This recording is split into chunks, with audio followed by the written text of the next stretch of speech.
There you go. We live right now. So if you go live or if you go to your Facebook page or whatever, go to that link I sent you and you can share that. You know what I'm saying? Like go to the live, like go to Will Work for Recovery's page right now. And it's live right here. Boom, I'm live. Now you can hit share and share to whatever pages you guys want. Like I'm doing right now. And the audience is listening to me to doing all this right now. And they're like, damn, Tim, every month Tim does this. He's just busy on our time, sharing the show, being stupid, but not really. This is going to Grace Recovery. We do recovery rocks, Minnesota Sober, clean. I shared it to Dakota County Sheriff's last week. Recovery, Sober Humor, Sober Squad. All right, bear with me. You know what I'm doing? I'm sharing this show before we do introductions, before we talk about anything yet. And we might have Chucky the Soap Man come on and hand you guys a gift tonight. So, and if that's the case, that's the case. I don't know if he's going to be able to. Nah, this boy's hungry. All right, here. The problem was people was only coming for the pizza and not the show. Pizza be smashed and gone in under 10 minutes. I'm like, oh, I had no guess. Yeah. Hey, smash and grab and go. All right, damn, I did it again. Like Sandy County Sheriffs. Against all odds, enlightened friends of Bills just for today. Wonder if I can send this to my people. Why can't you? Shit. I have a PO that's coming on in 2 weeks. And no, you get a pass when you're doing the recovery thing. I'll be on paper for the next 7 years. Last year after 20 years. Yeah. I did 12 years, got 7 years on paper. The Red Road, professional, boom, boom, boom. All right, do you, boo-boo. Here you go. Welcome back to the Attitude for Gratitude podcast. Sorry about that. Like every week, you know how I do. Sitting there sharing it to the masses. It's 8:01. I'm 1 minute behind, and I do apologize about that. You know what? Let's do this. Make it legit. You can hear me? You can hear me in your headphones? Yes, sir. All right, we're good. And there's no echo. You heard that echo, right? All right. It's there now. No, I know. I'm going to turn it off right now. There you go. 4026 Washington Avenue North down here at Will Work for Recovery. Come on down and check us out every day of the week. We've got meetings going on 7 p.m. every evening.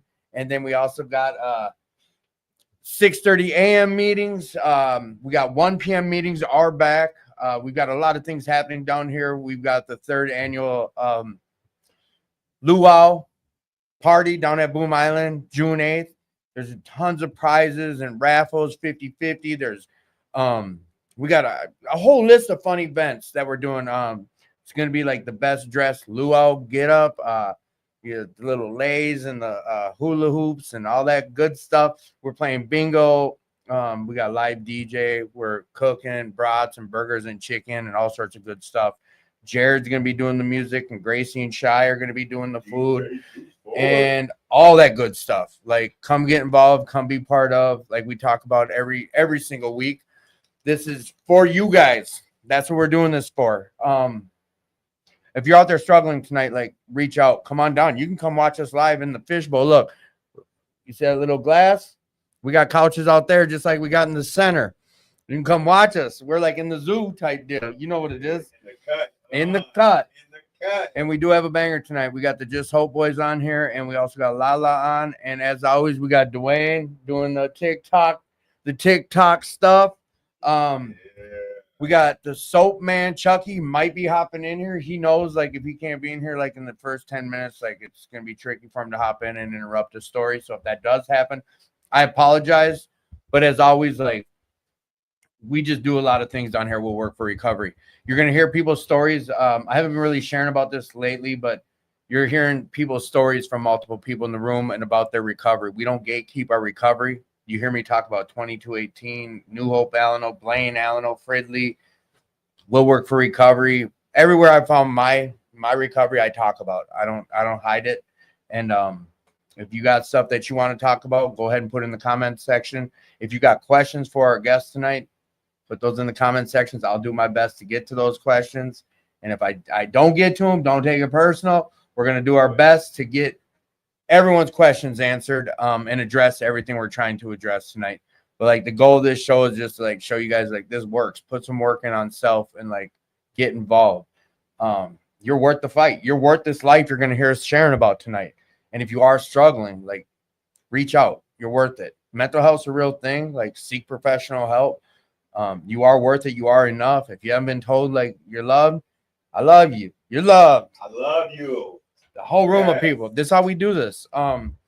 Other than that, we're gonna start with Lala's story tonight, and I'll do my best not to interrupt with your guys' questions. But you know how it is. It's pretty fluid when someone tells their story. But we're also if Chucky comes in, like I'm sorry in advance because he just wants to give you guys a gift and tell you about the soap of hope. But with that, like we're gonna get after it. And if the background sound, we got a couple fans going, and if it's noisy, let me know. My mic will be off here shortly, so you won't be picking up the wind from these fans. But whatever the case is, like I said, like I love you, you're worth it, and let's get after it. Like pitter patter, let's get at her. Pitter patter. Who are you, young lady? Bonjour, Wingashgun, Quain, Dij Nakaz, Mikanaktu Dam. My name is Lala. I'm from Leech Lake, Band of Ojibwe. I basically started using drugs when I was like 16 years old. I'm now 38. It was hard. You know, I went through trials and tribulations just like any other person does. But I don't like to say like mine is more fucked up than the next person's because it's not. Listen, I hate doing this. And I didn't have the conversation with you guys beforehand about this. Like, you know how we talk about this out there in the big room. Like, I would never tell someone, like, you can't share your story the way you want to share it. I won't. And I'm not going to cut you off again about language or nothing. Because everyone's story is their story. But I was asked by Paul and Carolyn that I do share with everyone the same thing they usually say at the beginning of the meetings. Like, this is a whole change of lifestyle. And like, we do have people from churches listen. We have little kids sometimes listen. And if we can be aware of certain languages, be aware of it. But if it's unavoidable, then it's unavoidable. You know how I am. You know how I am. Yeah. You know, I usually within 3 seconds, I'm like emotional about what I'm sharing about, and I validate me swearing sometimes, and I gotta work on that. And that's just me. So I support you, but I forgot to have that conversation with you guys. Like, this is a whole change of life.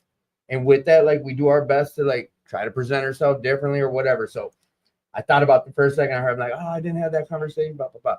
Lala, I'm sorry about interrupting you. Let's hear it. Well, I apologize about that. I don't like I said, I just don't like to like say that my story is messed up than the next person's because you never know what the next person's going through. Like I said, I started getting high when I was 16, and you know, I was young, naive to a lot of things, and you know, I just started getting high, got introduced to the streets, sold drugs, did everything I could, you know, did everything that comes along with that lifestyle.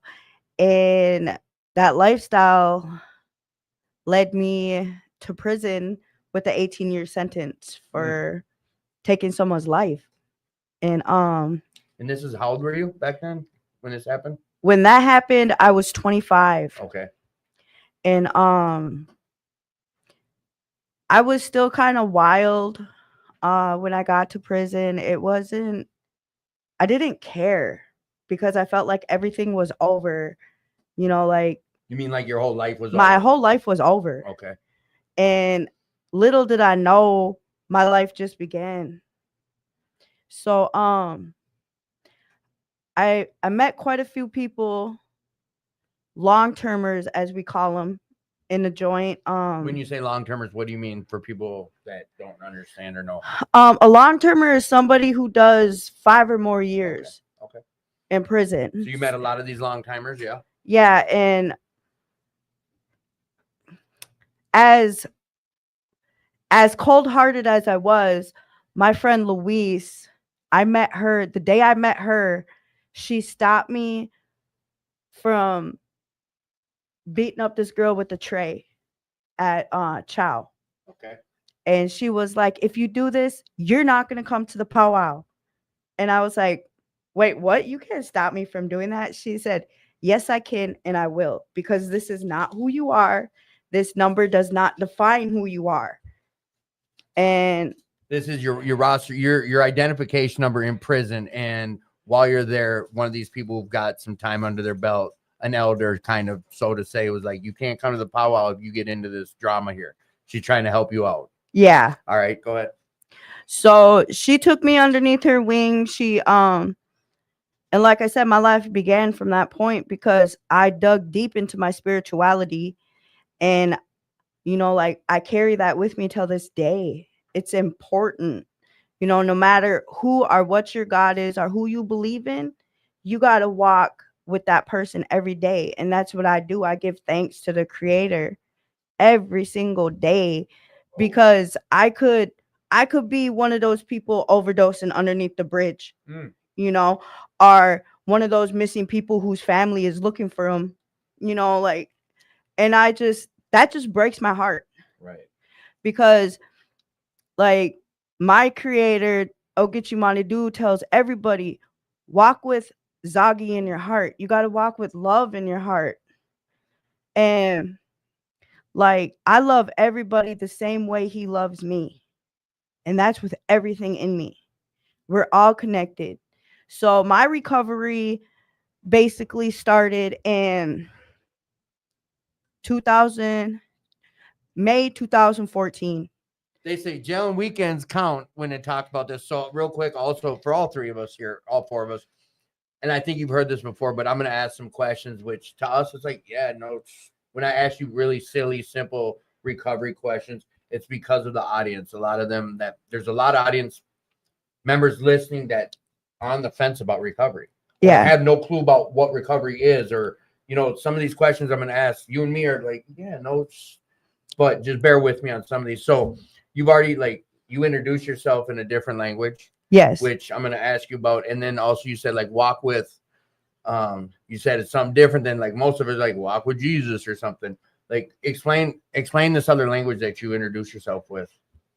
Ojibwe. Ojibwe. Okay. I'm from northern Minnesota, and that was the language I was speaking. It's the language of our ancestors. And this is a huge part of your recovery, correct? Very huge. Right. I think I've seen you at certain meetings too. Like we talk about in here at Tuesday night, we got a meeting that's ran by the kid holding the camera, Dwayne. And like we do there's a lot of native practices at this meeting. I know you've explained a lot of those practices too. And I know I'm jumping ahead here. So while in prison, like this is where your faith walk started. This is where I really dug deep into it. And I just figured out, because I guess in a Christian way, people would say they surrendered to God. Mm-hmm. Well, I did the same thing. I went into Sweat Lodge, and I went in there broken, hurt, angry at the world, didn't know what to do. And I walked out of the Sweat Lodge because I was praying in there. I prayed hard. Togechi Du, like, just take my hand, walk with me side by side, show me the right way that I'm supposed to live. And that's your Creator. That's my Creator. Yep. Okay. Growing up, you had this in your life though, correct? I mean, and without me breaking anonymity from certain meetings I've been with you in, like I've heard some of your story, and it's for you to tell. But you were raised with Native culture. Yes, I was. Okay, and was a lot of that like lost throughout your drug use or whatever for you? It was lost because our elders teach us to walk with honor is to walk in balance with the Creator. Everything is sacred. Drinking this water right now that you gave me this is a sacred medicine. This is our first medicine, because we all have water in us. We're made from water. It's sacred. Right. So so we're taught, everything you do with honor. So if you start getting high, you're not honoring You're not honoring what you're supposed to be. You're unbalanced. You're not in harmony anymore. So like you serve your term and now you get out and you never messed up again. You've been good ever since. I've been good ever since. I have smoked a cigarette, Oh no. but but that's about it. That's about I it. wasn't Like, sure. Honestly, I wasn't sure if that is when you got clean and you've stayed clean since prison. I didn't know Yeah, that. I wasn't yeah. sure about that being your story. So you got out of prison and you just been all in now. How long have you been out? Not I've been out since January 8th, 2025. okay. So not even a full year yet. Not even a full year, you know, and Hey, yeah, you know what? Hey, girl. like, you know, it's not easy. If you meet somebody and they say, "Oh, my recovery journey is easy," that's a lie. Mhm. That is a lie. Because it's hard. You know, like I got on the train. I seen people doing things on the train, and I was like, you know, like, dang, I just wanted to be a part of that. Then Right. you know, then my light bulb goes off, and no, I can't You're do seeing that no people more. getting high on the train, doing fatty, doing meth, crack, whatever. You're seeing people getting high. Yeah. And this is your only means of transportation right now. So you're stuck having to do this. What do you do? Like, you just play the tape. What do you do? How do you not fall into it? I think about what I have to lose. I have to lose my sober community. I'll lose contact with the creator again. I'll lose my family. My mom, because I was so bad, my mom gave me an ultimatum. When you get out, if you do drugs, you're going to lose our whole You're cut family off. is done. You're cut off. And I have 2 kids. I have 7 brothers, 7 sisters. You know, I don't want to lose that. I can't afford to lose that. And most of all, I'll lose myself because I found who I was, you know, and I love coming here. I love going to meetings and sharing my story. I shared a lot with you, you know. And Shared a thank lot. you for that. Yeah. You shared some really deep stuff with me, like a lot of your story and whatever you're comfortable sharing about some of that stuff you shared, like to get you. I mean, we don't have to dwell on the, you know, what it was like. I get that. Like, we don't glorify the negatives and what have you. But you have been through some real traumas before prison. Yeah. My mental health isn't you know, I have a lot of mental health issues. I do. But you address it. Like I healthy, address right? it. Yeah. I'm very outspoken. Okay, so I'll share what I shared with you that day. Whatever you want. I'm broken. You know, I'm a broken person. I'll say it. And I'm far from perfect. I got Me too. I was with a certain somebody for a certain amount of time, and we weren't living the right way. We were selling drugs, doing drugs, everything. And I told him, like, I don't want to keep living like this. I'm done living like this. I'm not going to put you in this lifestyle before I put my child.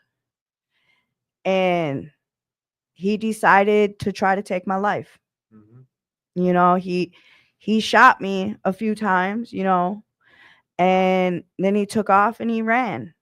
I was able to get help, you know, and so that's like one of the traumas I go through, like, but I'd rather talk about it because I used to tell people this to get sympathy, to make people feel sorry for me. Right. But I'm not that person no more. I don't want somebody to feel sorry for me and for what happened to me. Sit down and talk to me. If you're going through domestic abuse, you know, I'm going to tell you straight up, get out there. Because one or two things are going to happen. You're either going to end up dead or in jail. And you don't want neither one of those. Same with the drug life. Dead or in prison. Yep. So I was in a coma. I ended up in a hospital, and I was in a hospital probably about 3 weeks. And I was in a coma for over a week. You know, my mom, my whole family was there because basically the doctors told my parents and my grandparents we don't know if she's gonna make it. Right. You know, and it's crazy because like I should have got in tune with my spirituality then, but I was mad. I was mad. Why did you bring me back to this cruel world? Why would you bring me back here? And I didn't understand that. So then I dove into drugs deeper because I didn't want to live. I felt like I wasn't worthy of being here anymore. And, you know, I traveled over to the other side, you know. What do you mean? Like I went into the spirit world, Okay. you know, and I didn't want to come back from there because it's so beautiful and peaceful. But my mom and my child are what kept me alive.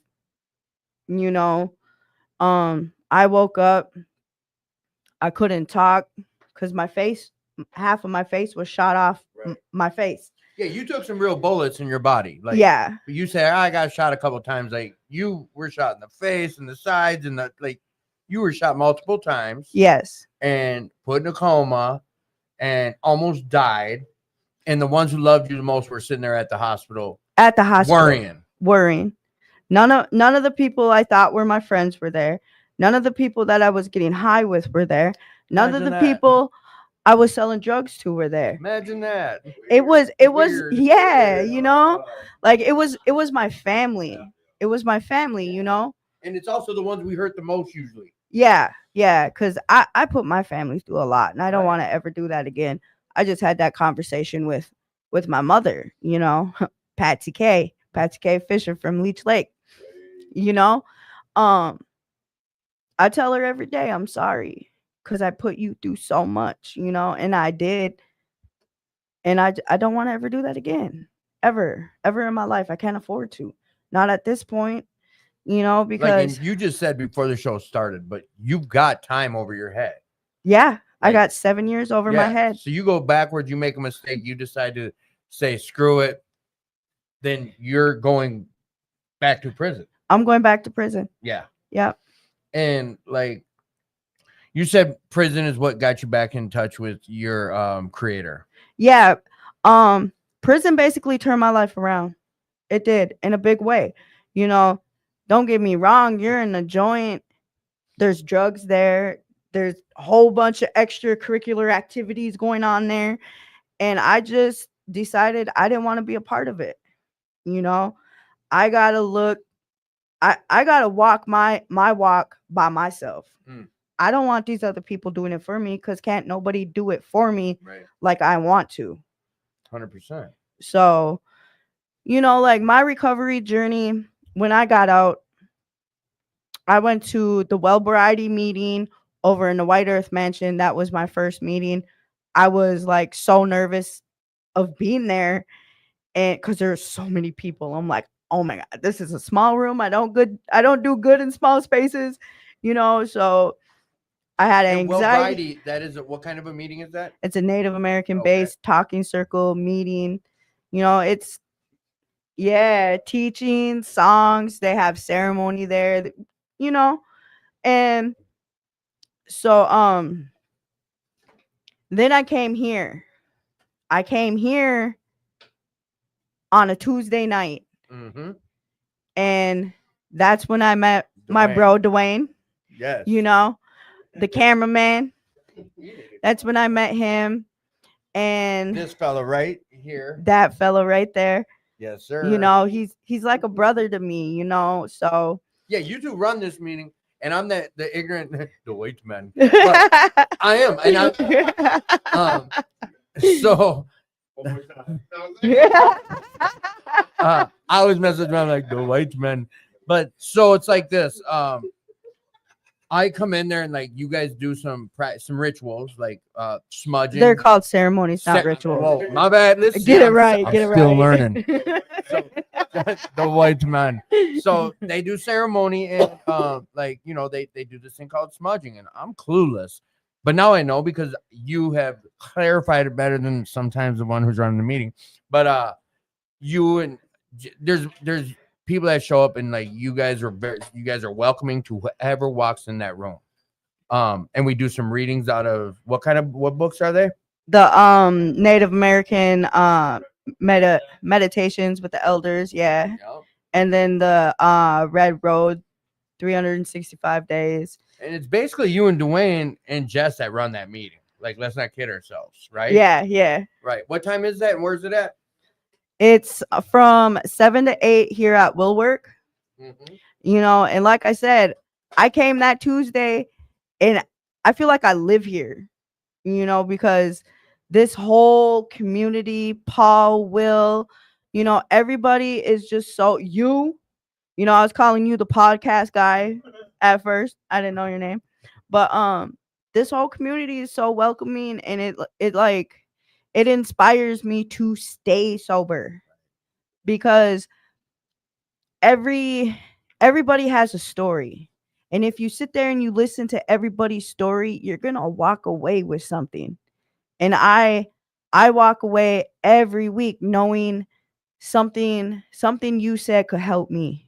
Even though you feel like you ramble and all that stuff, something you say could help me, you know, something Dwayne says, something Jess says, you know, something Jose says out there. It's something could help me, you know? So I take that, and I love what people say because I take it to heart, you know? And that's how I feel like I have my harmony, my balance, the love, everything, you know, especially my family. My daughter's 12. She said to me, "Mom, I don't want you to ever get in trouble again, and I don't want you to ever leave me again." That's a tough one. I mean, that's got to hit hard too. Yeah, Like, because and- when I had her when I was in addiction, I did. And that little girl is so strong. She's so strong. She was 5.5 months old when I got locked up. She's now 12. I did my whole prison sentence. She was with grandma, you know. Right. So like you shared something like, and we bring this up a lot, and I know like in certain literatures they have these stories, or in some of our literatures that we read on Tuesday night, there's these stories. And the idea is that like we realize after reading some of these stories that we're not alone. no. Like we realize other people have been through some of the similar stuff that we've been through. And I think a big part of this program is that. Yeah. And you guys have heard me share about this lately. It's like, I love hearing people share. Yeah. I find myself in other people's shares. I didn't realize that's what I was doing until I walked away like, okay, I'm not alone anymore. So with that, like where you're at now, I didn't realize you'd been out like less than a year. Yeah. What's been some of the hardest struggles for you being out? Some of the hardest struggles are the days when, like today, I'm having a day, you know, life is life, and it's going to be better when you get out the show. Guarantee it. You're going to feel so good telling your story tonight. Like today's a struggle, you know, like I miss my mom. I miss my kids. You know, like I want to be home, you know. And you say that you're not right now, you are in like a halfway or a sober yes, house, correct? RS Eden Reentry Metro, that's where I'm at, you know. Yeah, my case manager there, she pushes me to keep doing the right thing. She's helped me get a therapist, which I'm in what is it, extreme therapy, because like I said, I be having extreme moments, and that's, you know, because of all the trauma I went through. But yeah, you know, it's life is life. And so when life is life and showing up like today, like what are your coping mechanisms today? Like how do you get through it without going backwards? I get through it basically by, you know, I'll go sit outside. It doesn't matter how many times a day. I'll go sit outside and I'll smudge down. Yeah. Like I'll go sit outside with my smudge bowl. I'll go hug a tree, lay my asema down, which is tobacco. I prayed for it not to storm yesterday, but it still stormed. But you know, I do those things. I get in contact if I'm really struggling. My brother Dwayne's right there. You know, he has my back, keeps me in line. Jess, she's always like, girl, you're gonna come to a meeting and I don't want to go. And I'll be there in 10 minutes. Fine, okay. That's what we got in these rooms. Yeah. How long do you have to be at RS Eating before you can step down to another? Okay, so situation? I've been at RS Eden since January. I have to be there till November 17th of this year. Ain't bad. And then I'm on I'll leave there. I'm hoping to leave there with my own place, my own vehicle, and all that, because it's baby steps, Right. it's stepping Yeah, stones, yeah. you know. Re-entry into society type of deal. Yeah, Yep. yeah. Okay. So and but yeah, I'll be on regular parole then. So Are you like an ISR right now type of no, deal? no, I'm not on ISR because of all the programming I did in All the work you did prison. on self before you even were released. Yes. I went through intense therapy. I'm still going through intense therapy because for many years I shut off my emotions.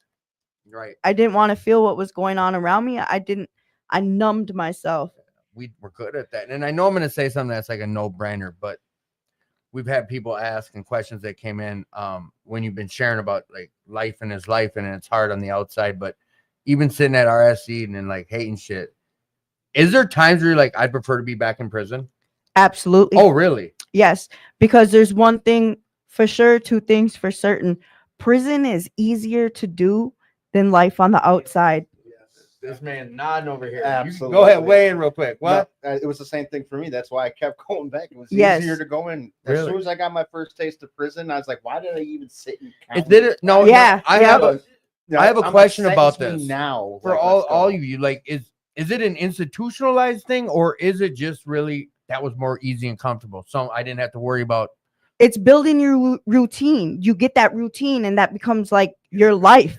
Yeah, that's who But you are. You what know. you just described it's the exact same thing. It's Yeah. both the same. Like, A it's programming easy, of a different. getting comfortable, being Yep. institutionalized, 3 hots in a cot. no responsibility. Yeah. That's that part I don't okay, and I get it. The few times I've lost my freedom, and you know what, every time I'm in county, like, bro, just jail's way better, like prison's way better than this county bullshit BS. Yeah. And like I'm not trying to find out. To me, I'm like, any minute that I'm not free, it was hell. But also, like, I don't want to find out. I'm fortunate at this point. I'd never found that out. But everyone I've talked to saying the same as what you guys are saying. But now we're not to yet. Sorry, I was about to dive in with you. But being where you're at today, like there still is times that come up where you're like, damn, jail was just easier. Yeah. Still. Okay. So 2 days ago, I felt like that. Like I just wanna leave here. So is it almost the easier, softer way? Yeah. Yeah. Yeah. Damn, I got head nods all around, bro. Yeah. And I know you already shared about this, but what? The ones who care about you is a big part of the you got your children, you got your mom, people that care about you, and you're making more connections. You got people that still count on you even more. Yeah.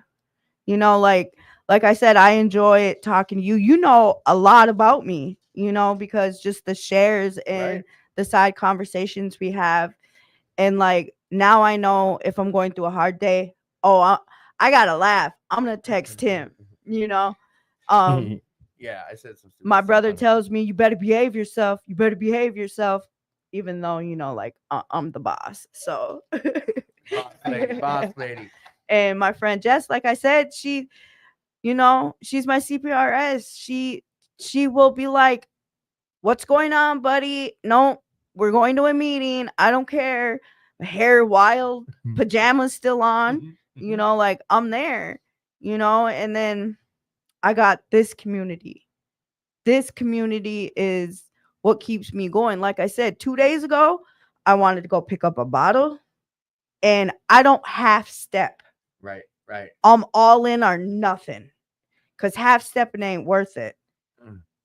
Like I said, I'm not classy. I'm not gonna drink my drink out of a cup. Where's that bottle at? I'm drinking straight out the bottle. I'm taking the lid and going, yes. Like so like, and what you got curfew? I got 10 curfew. o'clock? Yeah. Okay. Yep. and I know we got other fellas on tonight. So what I want to do now is like I'm not gonna wrap up on you. And you're welcome to stick around as long as you want until whatever. I have a few questions that did come in. I want to ask you, and then a few like kind of wrap up type questions. Okay. But before I even get to any of that, what would you like to add to what you shared about self tonight? Before I move on to any of those things, like anything you want to add to anything? I would just say like I love where I'm at in life. I learned to love myself. And if you can't love yourself, there's no way you can love somebody else. Right. You know? And you got a lot of people that have just hop on and check the feed out after, because the latest one, Lala, I'd love to hit a meeting up with you from someone. I don't want to, sorry if I butcher your name. Larry Shyland Shooter. Is that you? No, that's my girl. Yeah, there you go. Absolutely. There you go. Anytime. Like I I'm here with Angel right now, you know, like I was just gonna say that, man. Just hold on. You'd be so surprised how big your community's gonna get. Yeah. You know what I mean? Like this is just a little bit.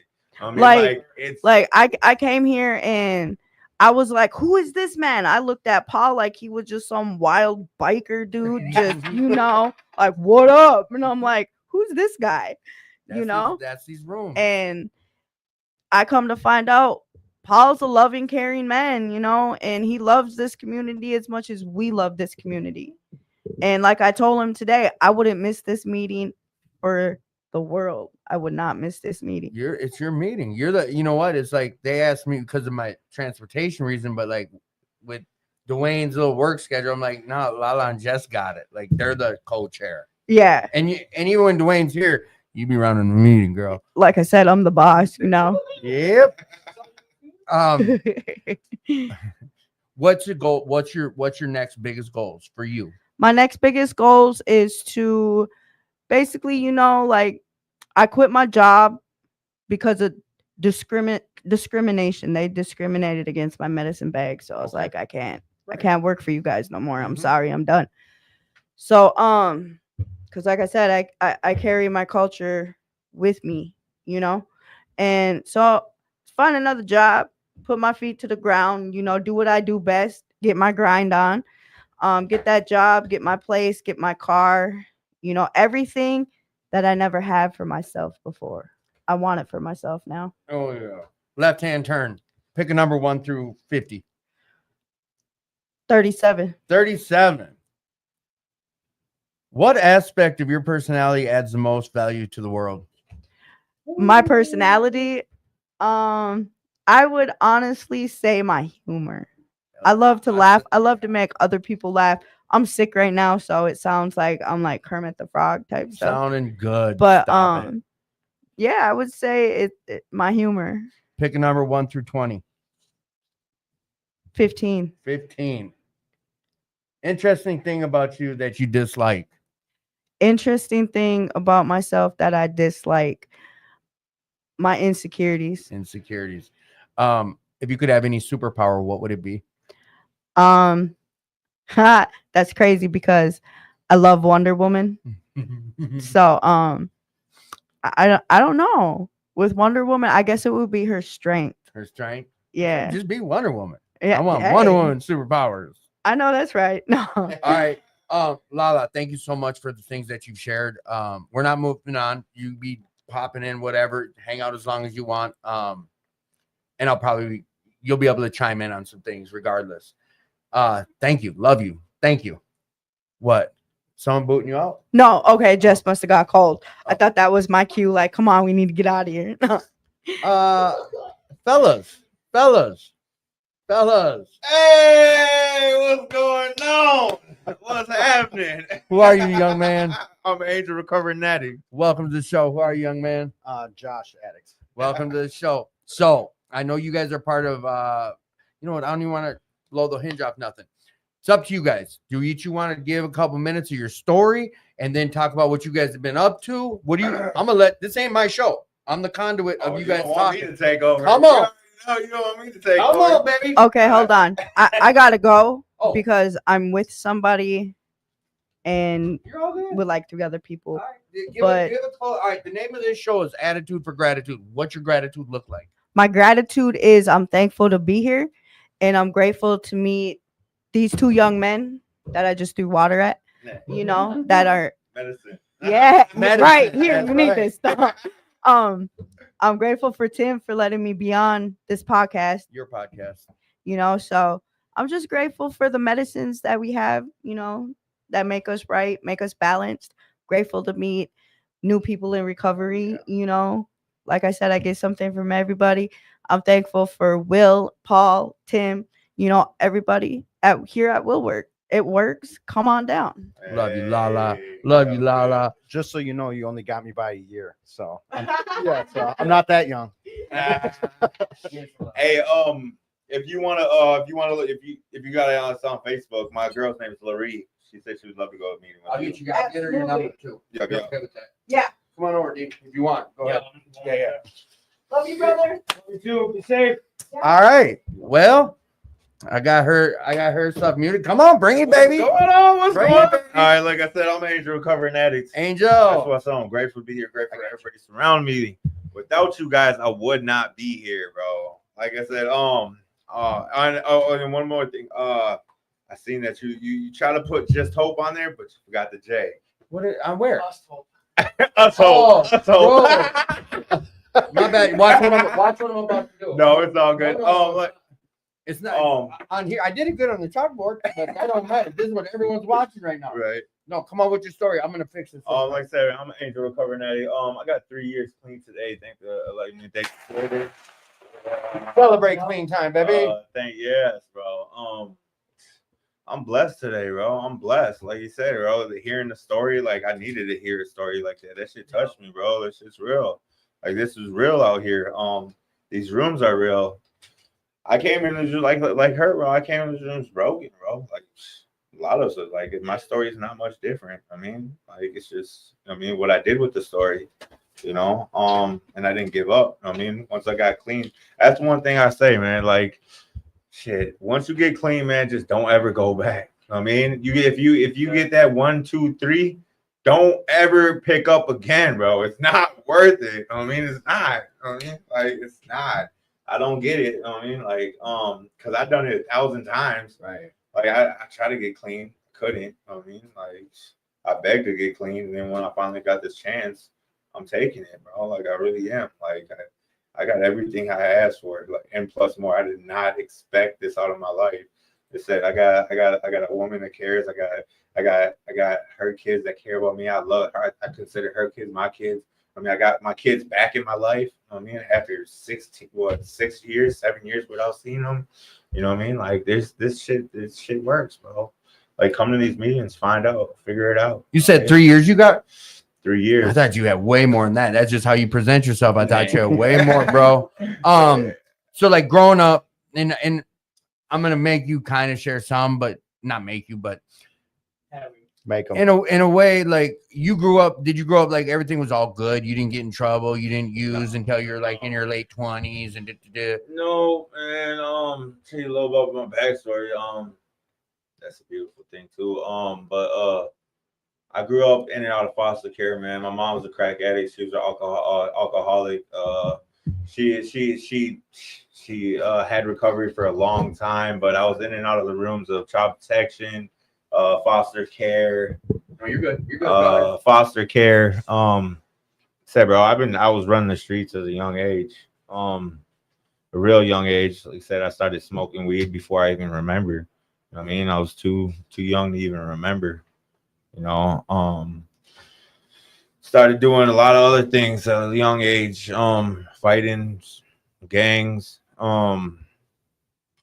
Yeah, so my childhood was not the greatest, but I wouldn't change it either, because it became the man I am today. All those struggles made me a stronger man. We used to have that question pop up, like, if you could change your past, anything about it, would you? I stopped asking that because just I can't conceive that, like, I wouldn't be where I'm at. You change one little thing, I might not be. No, not at all, bro. I'm glad you said it that way too. So like let's just say what it is. You had a rough childhood. You had a rough coming ups. Yeah, most definitely, bro. Like I said, I definitely had a rough coming up. I got expelled from schools. I tried though, I even had my first kid when I was 16, and that's when I actually finally found my heart. Like before Right. that, I did, man. I did not care about any soul. Like I didn't care about my damn self. So how Right. could I care about anybody else? Allah said it. How can I love you if I don't love me? You know? So you had consequences? Oh, what you mean consequences? Like you get in trouble because of drugs and alcohol, like growing up? I got in trouble because my behavior issues, things I mean, of course I got in trouble. I definitely, there's not a time in my past that I probably didn't get in trouble. The only reason I bring that up too, it's like not to validate a story. It's when did you during your throughout until you got clean, when did you realize that drugs or alcohol was your problem or was a problem for you? When I found out, bro, Like inside, like I mean, it was actually I was in a Noka workhouse, bro, and I actually brought too much stuff in that I was supposed to, and I couldn't stop using it, bro. And I had so many other consequences. If I kept on using this drug, I'm going to jail, I'm going to prison, or you know what I mean. And I was in a workhouse, and I couldn't stop, bro. I cried and I cried, bro. I cried myself to sleep, and I couldn't even cry myself to sleep because I was so high. but it was like that. You're like, I don't want to use, but I can't stop. Yeah, I can't, bro. I couldn't. Like, I didn't know how. Like, I wanted to so bad. And it was like, it didn't matter if it was my kids. It didn't matter if it was my mom. It didn't matter if my aunt, it didn't matter, bro. I just couldn't stop using. We talk about that, this disease, man. It's a mental obsession of, it's a disease, like, and it don't care if white, black, native, skinny, whatever. Like, it don't care, this disease. And like, I think that's a great way of how you said it. Like, you didn't want to use, but you couldn't not use. And you're facing consequences. You had loved ones, like you're going to lose things and you still couldn't stop. I don't know. What was the breaking point? What was it that made you, that finally was that one that you're like, God, I'm done. I'm going to do whatever. Like, what was that event? Was there one, or was there well, take us through when you chose to get clean? Honestly, I'm in reality, bro, I tried this probably 20, 30 times. I've been to so many other treatments, bro. I got kids. I mean, I couldn't stop. I've been to every freaking treatment in Minnesota. They said that Minnesota's the Land of 10,000 treatments. 10,000 treatments, right? And I've been to every one. And I still couldn't figure it out. I mean, but that's part of my journey, though. I mean, but I think finally, I mean, I was just explaining this. I got brought back to my old neighborhood, with someone I grew up in, and it brought me back to the east side of Payne and Sims, and that sober house. And I made one decision, and it changed my whole life. That decision, it changed my whole life. I found a bag in the couch, and it fell off. That decision, I gave it. I told the person about it, and I didn't use that time. That changed my whole. I'm not even. That kidding, was bro. it. That changed my life. Like I was sick, dope sick, on the couch for like weeks, and I was in New Way. I don't care what anybody says. I love New Way. That New saved Way my all life. day, Hey, right? New Way Bro, saved my life. all day, bro. 8 Like years shit, ago. you can't Yeah. put a price on that. Nope. You can't Nope. put a price New on Way that. saved my life, baby. I'm Why saying. people starting to hate on it? Oh yeah. Oh, with all the movement. I don't. Hey, all that, but you know what I mean? it worked for me. It definitely did. But like I was on that couch, bro. I was sick, dope sick. Like I couldn't, you know what I mean? I was like, I had my hoodie on. I didn't like people seeing my face. I was that addict. You know what I mean, I couldn't stop, bro. And I found a sack. And it was, you know what I mean? That decision, you know what I mean? I wouldn't be here today if I picked up that sack. Was I promise you that. you say it was that decision? Was it because you knew, like, okay, I said no to it? I said no. And I had that ability to say no because I got that couple days clean. Right. You know what I mean? So I was able to say, fuck, Right. You're good. I made that decision. You know what I mean? Like I got my choice back. I have a choice. You You know got what I your mean? power back. Oh yeah. You know what I mean? So What was the drug? What was a question came in? If you don't mind me asking, what was the drug that you couldn't stop? What was it? I think when you're sharing, like you brought drugs into the workhouse, or was it speed or I'm down? an IV user, methamphetamine. Okay. I couldn't stop. That's You know what it was. So I mean? But like I said, I've done everything I did. If it got me out of my body, I did it. Right. You know And it looking back on that now, is that what it was? Were you escaping? What was the reason that you? I know it's just a lot of us be like, dude, I was an addict. I like getting high. Do you know? Could you pinpoint like, yeah, I was doing it to not have to deal with self, or like not have to this, or what was the reason you stayed getting high? Honestly, in reality, I figured it out when the first treatment I went to. I had a couple months clean, and that's when I finally found like who I like, what it was. I like I said, bro, I've been using drugs all my life. Like I don't remember a time that I was not high. My whole life, like even when I was a kid, I used to smoke weed before I even remembered. Right. I mean, so I didn't know any other life. I mean, so that was the time when I finally found myself. You know what I mean, and yeah. What's been in this last 3 years? What's been some of the hardest hurdles for you, and how have you gotten over them? Hurdles, man. Or struggles, or hang The ups, strongest struggle I had, bro, was my mom relapsing after 20-some years, and me having to pick her up off the ground because she was half the reason why I got clean. I mean, that was the hardest shit I ever. So you dealt said with. you grew up. I mean, not pulling scabs out, but you grew up. You said mom was a drug addict, Yeah. and like the part I didn't know was you said so she got clean somewhere along the line, and she had a 20 piece of clean time. Like, yep. And in this last 3 years in your recovery, she relapsed. Yeah, she relapsed, and yeah, bro, it was bad. And I said I had to pick her up off the ground. She called me, and you know what I mean, it was like my childhood all over again. But I had to do something different. You know what I mean? Like I just got to keep on doing me. I mean, I got to keep on. I couldn't. You can't. That's one thing hurts the worst, bro. I didn't. You can't want something for somebody more than you want it for they want it themselves. I mean, and that shit hurt so bad. Like I wanted it. I want this because I seen her before, and this shit hurt, man. It definitely hurt. Yeah. So with that, is someone said to me once, like, they'll get you high before you get them clean. And I didn't really know what that meant until like I was at a funeral. And what it was is the dude went to go try to help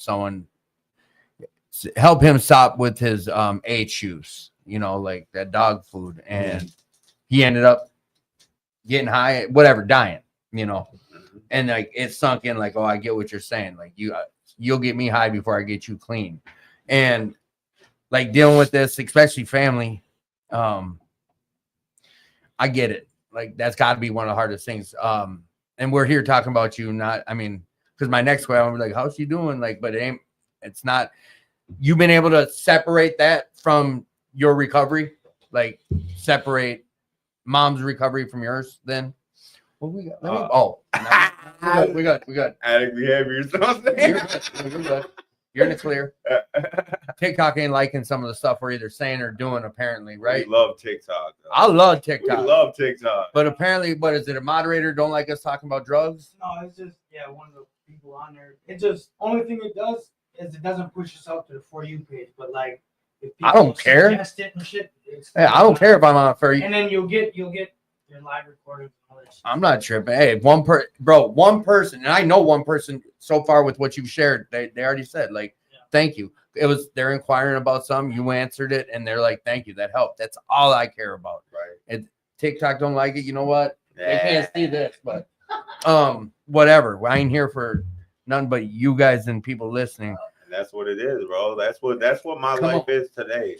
That's all I live for today. If I can help another person, bro, why wouldn't you do that? I mean, if I could have, if somebody could have done that for me, like, well, what would your life have been? I mean, like, how would it change your life? I mean, somebody did do that. Multiple people did that today. Yeah, I mean, just catch yourself in a room, man. Like I said, keep coming back, figure it out, find your people, and if you can't find your people, find more people.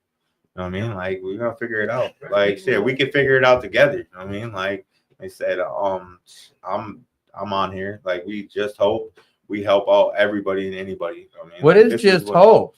That's what I was getting at. All right, you know what? Let's hold up a sec. Yeah, no. Oh, did I lose internet? Live access. Ah, TikTok. It's because I was talking all that shit that smack. But they, Oh I no. don't care. As long as they don't close on my account. I already got one violation, I guess. Whatever. Number 2. We're gonna get into that once I get some of your story. Is that cool? That's cool. Because then we'll bring it all together. Yeah. But Yeah. what I wanted to real quick do is both, like, if you can look at that guy right there, the guy with the beard. Go ahead. see him. We Hold can on, wave. what's up? That dude here is who I'm about to tell you guys about. This stuff right here. It's called the Soap of Hope. Soap of hope. And that man out there, he had a vision here at Will Work for Recovery. This stuff here, you guys have heard us talk about it every week on the show. So here, catch. Pop, pop. So Chucky made that for you guys specifically. He made that for the two of you. And bro, like, it's made with some all natural stuff. I'm gonna just read a little bit of information about it, but it's I am free because I am. It's got made with patience, love, thought, kind, forgiveness, insight, accountability, reasonability. All right, I went to the wrong stuff. The ingredients: coconut oil, distilled water, Coconut oil. cinnamon, oatmeal, saponified oil, anointed oil, love, and some light. And like, he makes this stuff and basically gives it out. Like, gives it out. He puts it out, and there's a donation bucket with meeting goers want to donate or whatever. But his vision is to put the soap in the hand of anyone who needs soap. So far, everyone who's used it comes back like, "Can I get some more soap?" But like, this is his walk. This is his path. And like, Paul heard his vision and gave him a little a soap factory. So he's up there making soap, and he just got a big vision to help people out of prison, help fellow addicts and alcoholics to have a place to come be part of something. But yes, so that was a gift from Chuck to you guys. Miigwech, thank you. Yes. All right. There we go. So now, young man, Yeah. let's introduce yourself again. I'm Josh, and I am an addict. Welcome to the show, Josh. Yes. I don't know who you are. Tell me all about yourself. So I am 6 years clean. Nice. Yeah. Hey, whoa. So a little bit about myself. I've been an addict since the age of 12. From the very first moment that I smoked weed, I knew that this was it. It was the first time in my life that I actually felt okay with myself. I'm part Native, part Mexican, so I like to make the joke that I didn't stand a chance from the jump. I was born to be an addict or an alcoholic. It didn't help that I grew up with an addicted father as well as a mentally ill mother. Okay. So I grew up in a pretty hectic household. My father was gone before I was even born, and my mother stuck around to kind of put the nail in the coffin. Okay. Yeah, and so so there's people drinking, doing drugs. I remember times of being left at home alone for days while my mother ran off and did whatever she did. I am the oldest of 10 between my mother and my father, and the majority of my family, at least on my father's side, are drug addicts and alcoholics. Deals with this disease. Okay. Yes. And the other component that comes with that is the majority of them have spent time incarcerated in prison. And so from early on, I was pretty much destined to be on this road. I wasn't taught any different. Okay. All right. Go ahead. Yeah. I wasn't shown anything different. It was normal. The craziness, mental health, all of it, that's just how life was. And so I didn't know how to cope or interact with normal people out in the Being world. clean now for 6 years and looking back on that, looking at who Josh was, would you say, like, in your heart or something, like, is this all you knew, or you thought this was normal, or was there something inside? You know what I'm saying? Like, at the time, I don't think I'd have been able to answer that question, but now being clean 7, 8 years, like, I can look back and think of who I was. Like, do you try to look back and think, like, did that Josh know, like, this ain't right, or no, this was just normal? No, it was normal. It was. I had absolutely no idea that that was not how the world operated. Okay. Okay. Right. Come on. I thought people with what you'd call normal lives were the ones that were weird, Right. you know. I get it. And so there were core beliefs that were instilled in me from pretty much at a very young age, which I lived by. The real damage happened at the age of 14. I don't know if I can say this. Say it. I was sexually molested by a family friend. Hey, it's your And- story, bro. Yep. And then when I spoke up about it, I was blamed for it Mhm. by my mother. And at that moment, there was a light switch that went off in my head, said that the person that's supposed to protect and love me doesn't care. Why should I care about anybody else? And it was like almost in that moment, I was like, I'm going to watch the world burn and I'm taking everybody with me and I don't care who it is. And I lived like that accordingly. I smoked methamphetamines on the east side for the first time. At the age of 15 in a abandoned house in the basement with a bunch of latchkey children like one does. And so in the moment that I smoked meth, I knew that was my drug. That was it.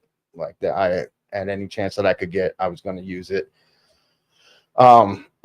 You know, at the age of 12 or 13, I experienced my first run-in with the justice system, you know, first truancy. And then I made my way to drug court for having things in school that I shouldn't have in school.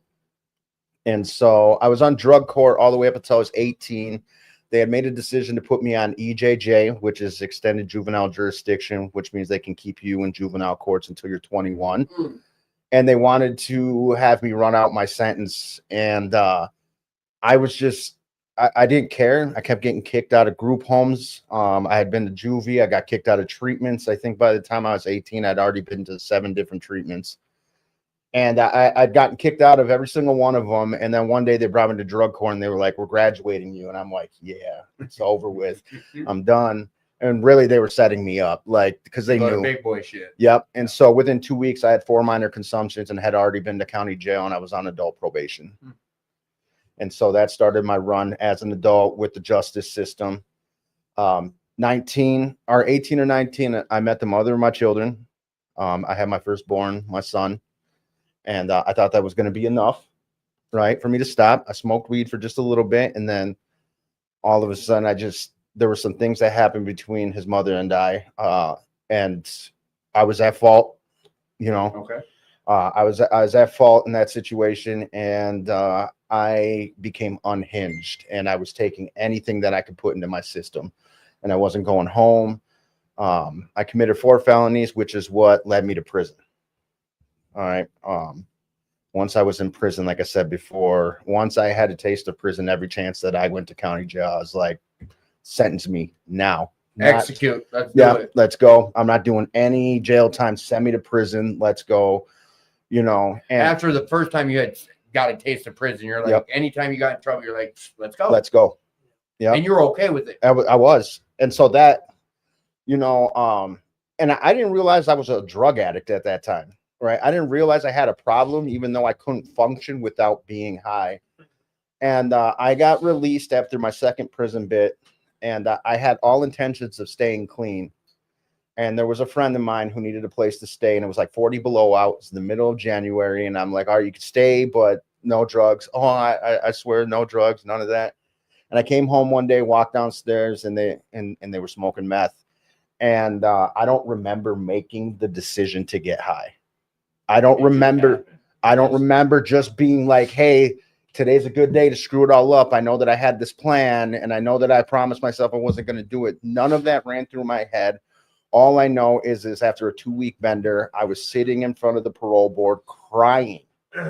And she's like, why are you crying? Like, my parole agent's like, why are you crying? You've done this so many times.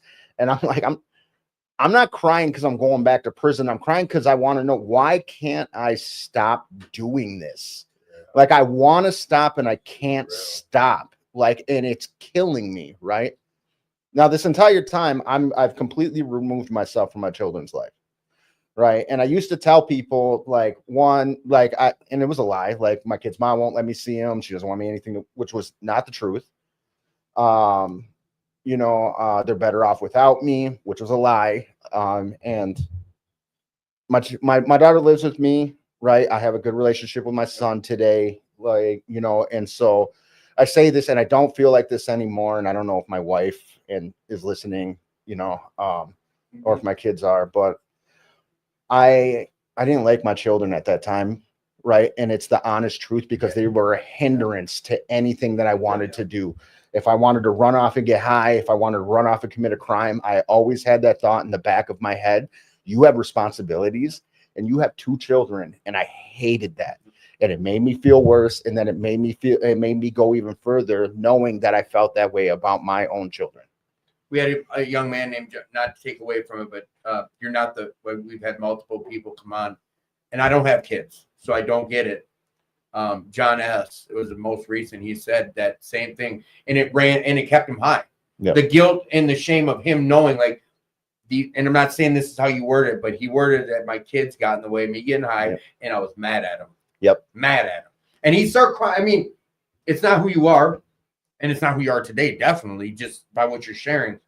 But, like, when you came to basically in front of the pro board and you're crying, was that when you realized, like, I have a problem? Like, was that it? That was the moment that I realized that I was an addict, that there was no way that I was going to be able to survive without using drugs and alcohol. And in prison, you go into prison, you know, I was buying up everybody's medication card, using whatever they had. I'd buy it from I worked in the kitchen, so I would smuggle whatever I could smuggle back.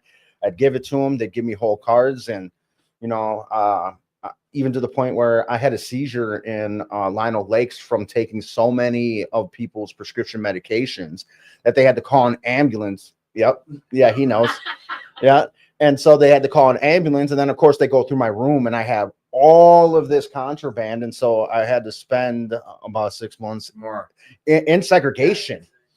Right. I came back and they're standing there with the gloves and all I could do was laugh. And they were like, "What's so?" I was like, "I already knew you guys were going to go through my room. Like, I'm screwed." So, and, you know, Lionel Lakes has metal closed front. Like, when you're in there, you're in segregation over there. And so, yeah, I had to spend 6 months in there because, you know, I was buying everybody's prescription. So I was finding any way, like, there was even incarceration and being locked up wasn't going to stop me from getting high.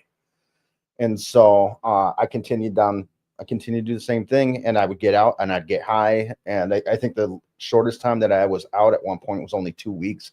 I got out, got some money, met a girl for a little bit, you know, got high and went back. And at this point in my head, I'm like, my destiny, my only purpose in life is to either use drugs, go to prison, or die. And that's it. And I was okay with that. That's that part. You're okay with it. I was all right with that. Right. And so, and a lot of people are like, well, that's kind of depressing. But in my head, that wasn't even depressing to me. Like, I was comfortable with this is how my life was going to go. Now, like I said before, my father and my uncles and all of them all went to prison. Right. So in my head, I'm like, this is just what we do. This is what you do. This is it. This is all we have. This is all we've ever been known for. There hasn't been a single person that's taken that leap to break that cycle because it's not possible, right? Like a curse. Like, it is what it is, you know? And yeah. All right. So, no, keep her coming. You know what? Keep coming with your story. Yeah. The progression. So I continued to just keep going back. And, you know, each time I got out after I realized I was an addict, I'm like, you know what? I'm going to change this time.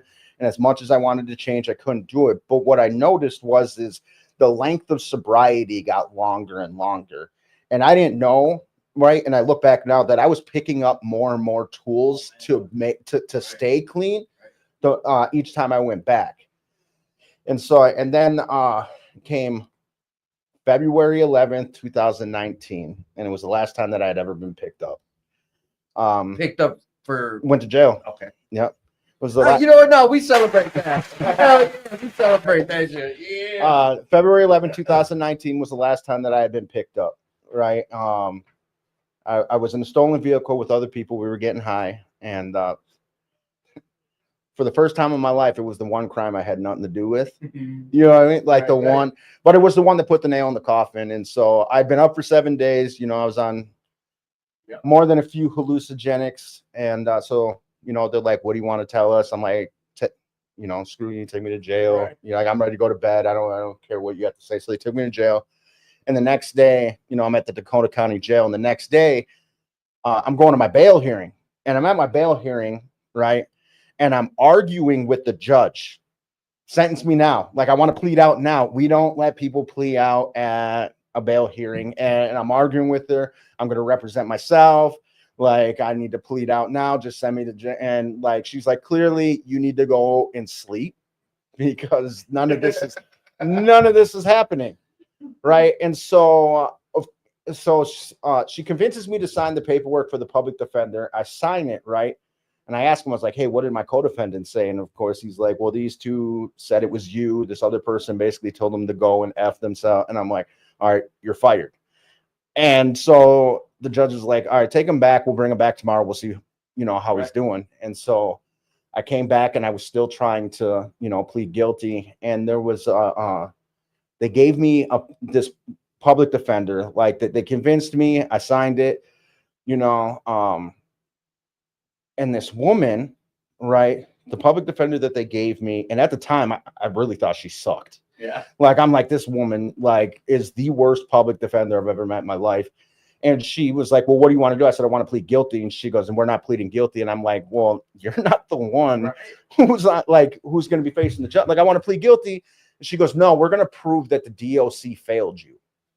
Right. Because she had records of me asking to be placed into supportive housing and sober housing when I got released, because I knew I always told them, I was like, if you send me back to the same place, I'm gonna continue. Like, but because I was on ISR, you can only go to the county of commit. Yeah. Right. And so they wouldn't send me anywhere else. And Dakota County does not have, like, sober homes are very, like, there's Very not scarce. Yeah.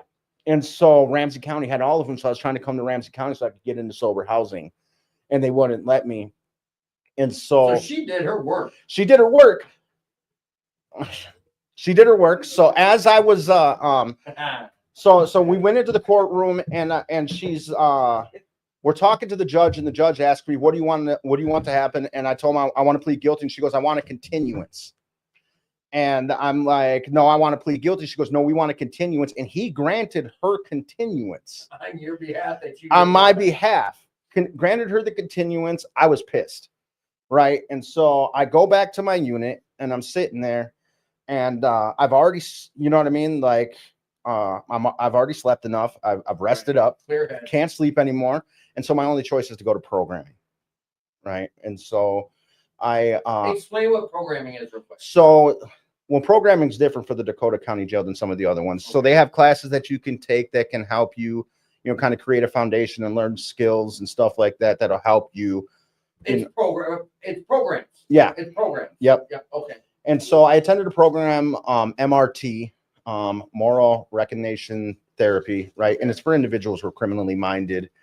And so, So you fit the category. I fit the category.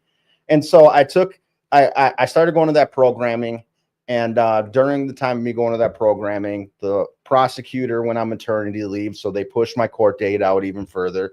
And I don't realize at this time that God is doing this intentionally, pushing this out for me, right? Come on. I didn't realize what was happening, right? And these are small miracles. Like, they talk about the white light moment. Mine was gradual, and I was getting more and more pissed as it was happening because I didn't realize what was going on. I graduated MRT, which taught me that I needed to look at the things that I was doing, that every place that I ended up in my life wasn't because somebody sexually molested me at 14, wasn't because my dad was a drug addict and went to prison, wasn't because my mother was mentally ill and abused us. It was none of that. It was because I still made decisions that placed me where I was at, and it made me take accountability for my actions.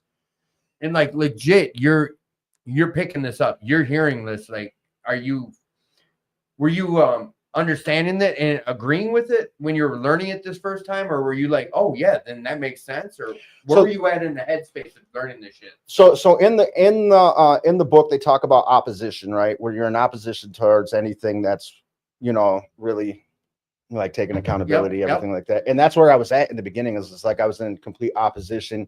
And the man that was actually running the program, running the class, his name is Ron Reed.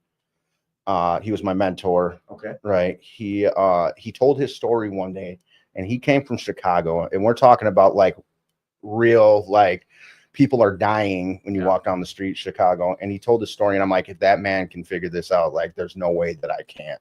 Right. And so If he can do it, I can do once it. I started listening to him, I started to realize, like, okay, like, I have freedom and free will to make decisions that could change the trajectory of my life.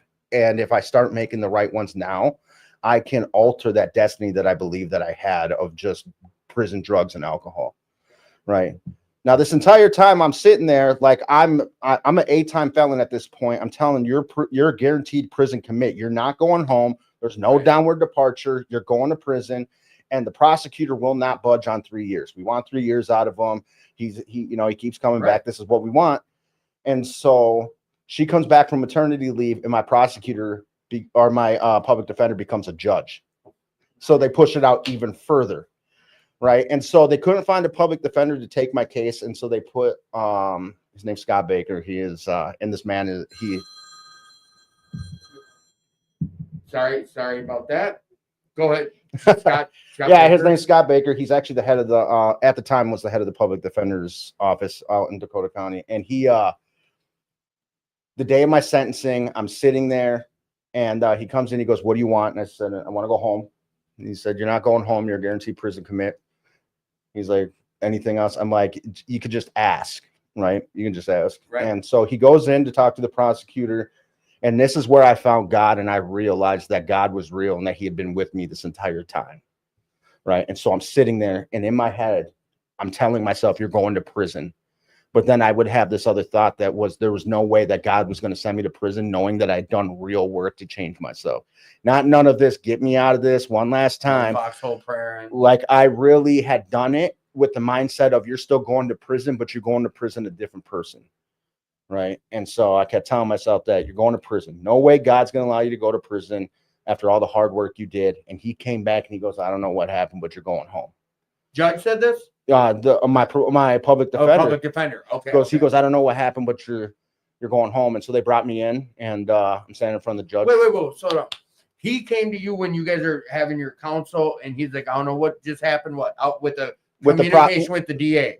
Yep. Okay, and he came out and they're like, "Hey, I don't know what happened, but you're going home today." Not today. So, You're going home though. yeah, You're I was not going going home. to sit for 3 years. Yep. Okay, so come on. And so they brought me into the courtroom, and I'm standing in front of the judge, and the judge looks at me, and she's like, "I don't ever do this." She goes, "But understand that if you mess this up, you mess it up for everybody else that comes behind you." And I took that seriously. Right. And what shocked me the most is the prosecutor was pushing 3 years. The only thing she said to the judge was, "I don't see any reason why we shouldn't let him go home." From wanting to send me to prison to he deserves to go home. Thinking now, I mean, I think you may have said it, and I either was not being respectful, but what do you think it was that had the DA saying, or the prosecutor? Why do you think it switched from that?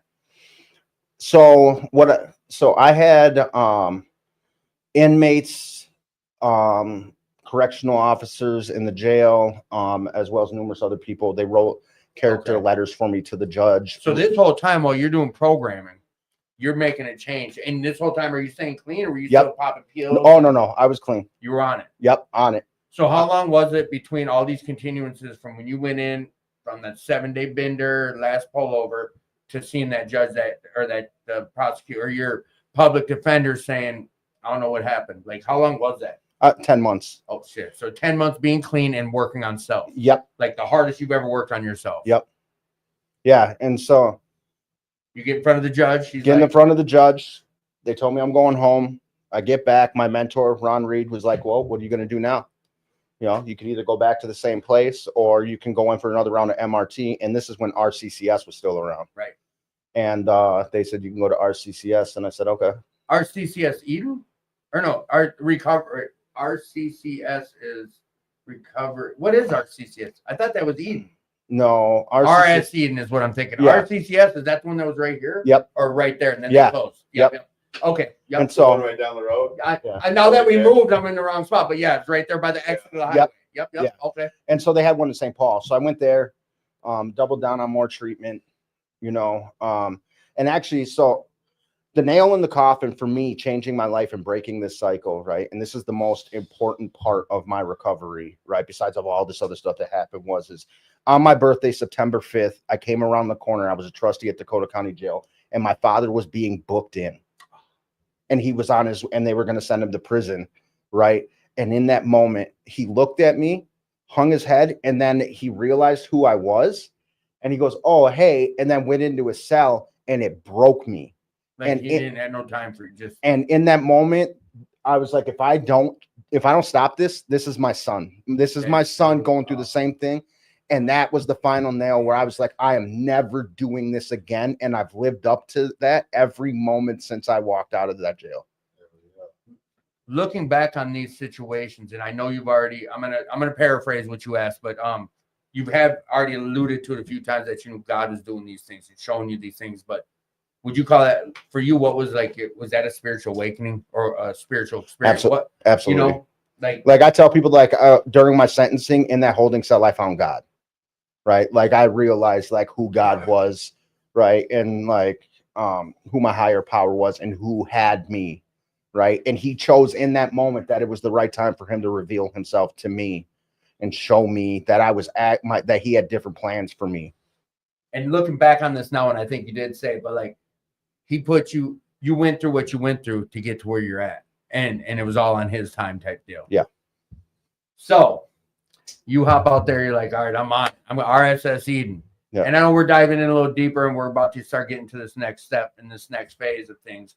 So we got 6 years under your belt. Like, what's that first year of recovery for you look like? Not that 10 months in jail, that first year on the outside. So in the first month, so I went to RCCS, I was going there, but within the first month I had a job and I was enrolled in college, Okay. right? Dakota County allowed me to take the ASFAB, I think it is, that you take, you know, before you enter into school to see what you need See where you're at. brush up on. And so within the first month, I had a full-time job, full-time college, and I was in full-time treatment. So I was going to treatment from 7 in the morning till 4 in the afternoon, leaving, getting to my job, and I was at my job from 5 o'clock till midnight, go home, and then I'd be up until about 3 in the morning doing schoolwork. Damn. Yep, and then go to sleep and then wake up at 6, so I had enough time to shower and get ready for the day. And the entire time, what drove me was I kept my mission in the front of my head. Like, this is like, if I stop, like I always do, like I'm just gonna stop and I'm not gonna keep going. Right. And so I kept going. What were the biggest hurdles for you in those early days when you were on the out? Fear. Fear. Explain. So because I had gotten out so many times and screwed up, you know what I mean? I'd gotten out and I just flushed it all away, that I was so afraid of doing the same thing that when I left RCCS and I moved in with somebody, I locked myself away in a basement. I didn't go to any meetings. I didn't associate with anybody. I just went to work and All out did of fear. school, all out of fear, because I was afraid that if I ever interacted with the outside world, that I was just going to mess it all up. Shit, you shared about it. 1 second, you're clean. You walk into a basement and lights. Next thing you know, you're in front of the pro board 2 weeks later. Yep. I get it. I Yeah. get that, bro. Like I get it. Damn. Recovery didn't open the gates of heaven for me. Recovery opened the gates of hell and let me out. Your stories are powerful and walking through hope and strength. Thank you, boys. Everyone who's been commenting, thank you all. We got a lot of people listening right now and commenting, and Jim Cortez and Don Walker, and a lot of people are showing you guys some love right now.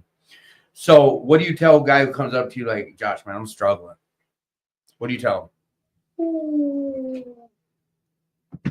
So, just for context, I'm a 12-step guy, like AA. That's your story. Right. So that's Yeah. that's me, right? And so my sponsees or anybody that I associate with, like the number one thing I tell them, aside from 2 things are going to happen when I sponsor you, you're going to want to fight me and you're going to tell me to go F myself. Yeah. Like, that's what I tell them.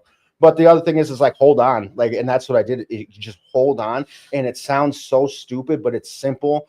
Hold on, because it's going to get rough. Anybody who tries to tell you meeting makers make it, all of this other stuff, like, no, hold on and call people and surround yourself with people and get a hold of your sponsor. Like, because all of this, you can go to a meeting and still be miserable because you're not getting what you need, right? Yeah. Like, find good people that are on the same wavelength as you, and then hold on and don't hide that, right? Because that was another thing that I did, and it wasn't until I met my wife that I really learned how to actually like talk about my mental health, because that was the thing, is I thought I was defective, I could do it without medication. If I accepted the fact that I needed medication, it proved that there was something wrong with me and that I was always going to be messed up. And so after I met my wife, you know, and it's funny because there's been a few times I've tried to stop taking my medication, and you know my wife, right? Yeah. Yeah. And so she could tell. She'd be like, "You stop taking your meds again, I'm like, oh man, like And that's up. Like, yeah. So, but now I accept that I need to take my medication and everything like that. But opening up and having good relationships with men, Right.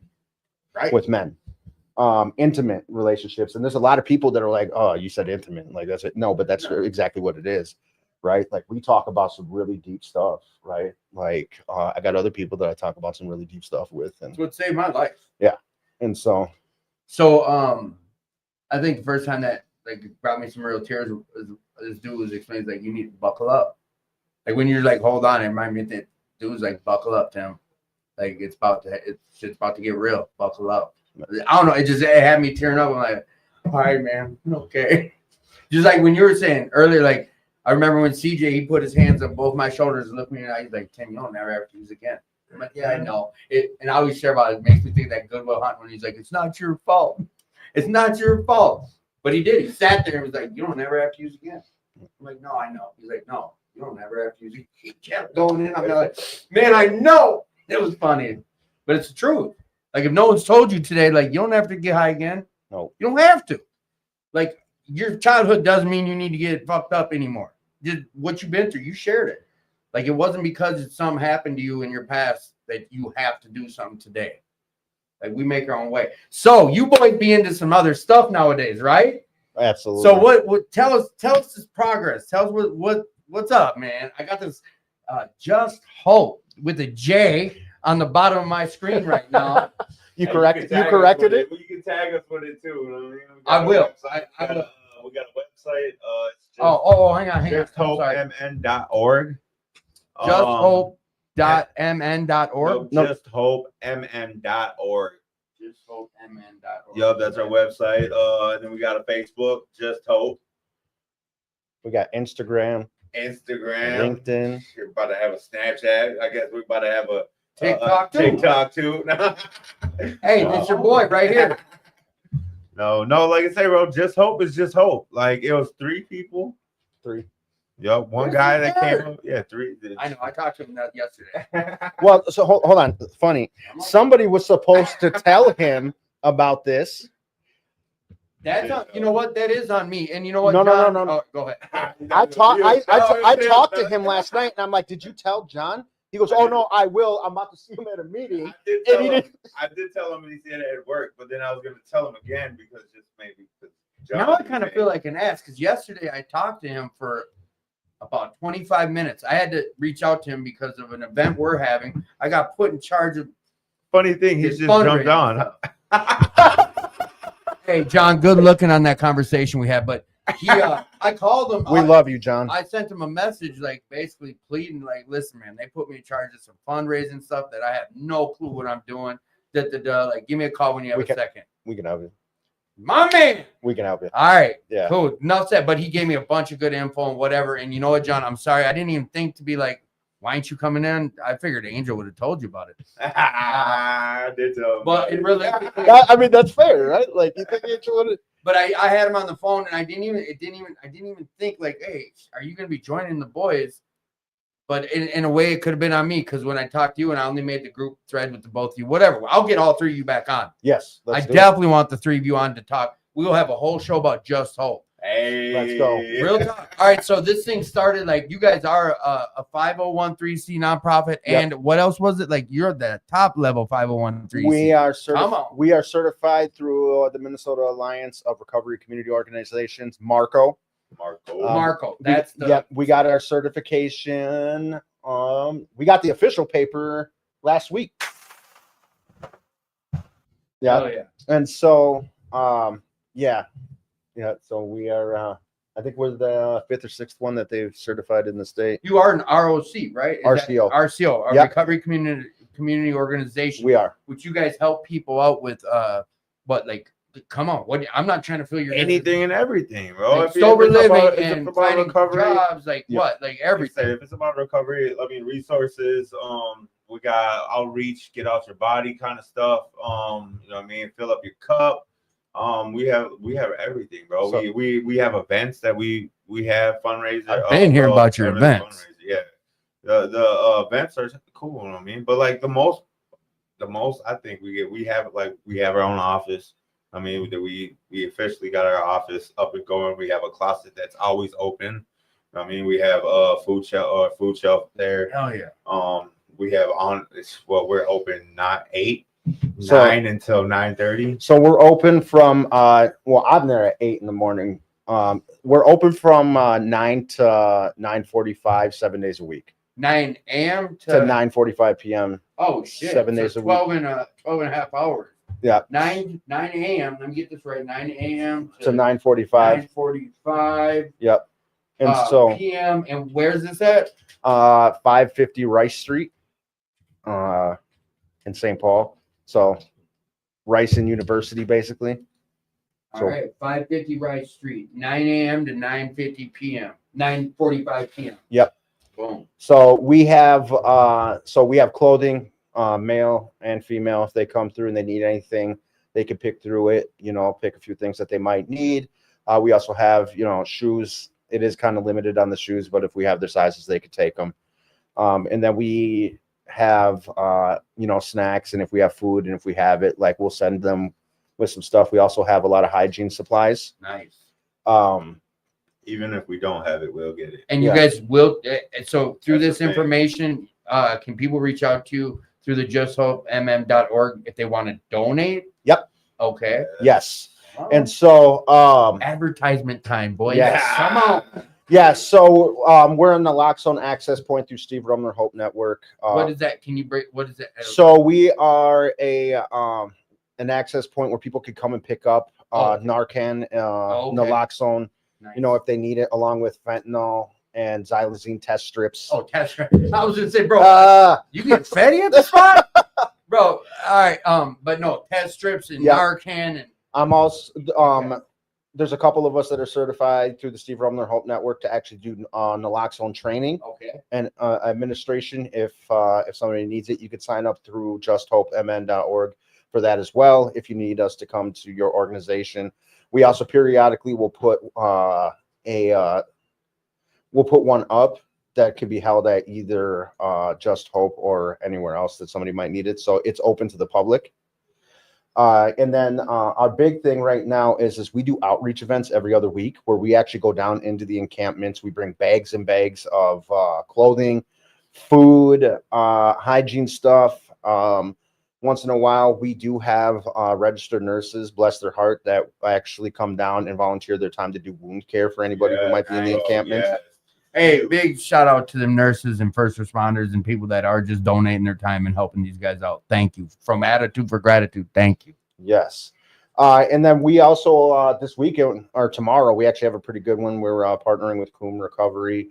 We're going down to the fish hatchery in St. Paul, where there's a pretty big encampment. Okay. They're going to be down there grilling. We're going to be down there with food, wound care, clothing, stuff like that. We're going to be down there for quite a while. So down at the fish hatchery, someone want to come drop off some food or what Yeah. time should they come drop stuff off at? Probably should go to the office. Yeah, we're Oh. meeting at our office at noon, and then Okay. we're going to go down there. We'll be down there about 1 p.m. So 550 Rice Street, be there by noon to drop some stuff off. Do you guys have a drop box there? No, Yeah. just ring the Oh, doorbell. oh, We'll come someone's down. always there. And that's also the other beautiful thing is we have a ton of volunteers that really have been dedicated and actually Amazing. supported us from the beginning, right? And so there's pretty much somebody there all day, Okay. right? And so yeah, they're they just show up, they sit there, and they really they've been so helpful in pushing this mission forward. And Also, yeah, I can always come down for counseling support and help get people set up with methadone if needed.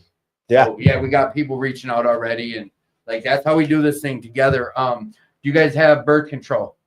we Yeah, actually we do. have We do. We have Plan B. Plan B or just Plan B right now? We do- Plan B. Okay. We did have But we condoms. may Somebody need came the through and birth cleaned them up. control. Yeah, no, bro, this is networking. So if you guys need more rubber condoms, prophylactics, if you need more prophylactics, let us know. So and that's the other thing that we really like. One of our core values is inclusion, right? And it's not just the clients that we're going to be helping.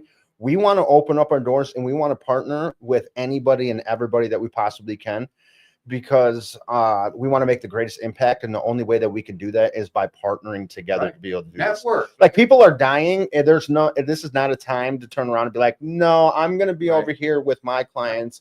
You figure yours out. Well, no, we all need to band together right now, especially with the climate and everything that's going on right now.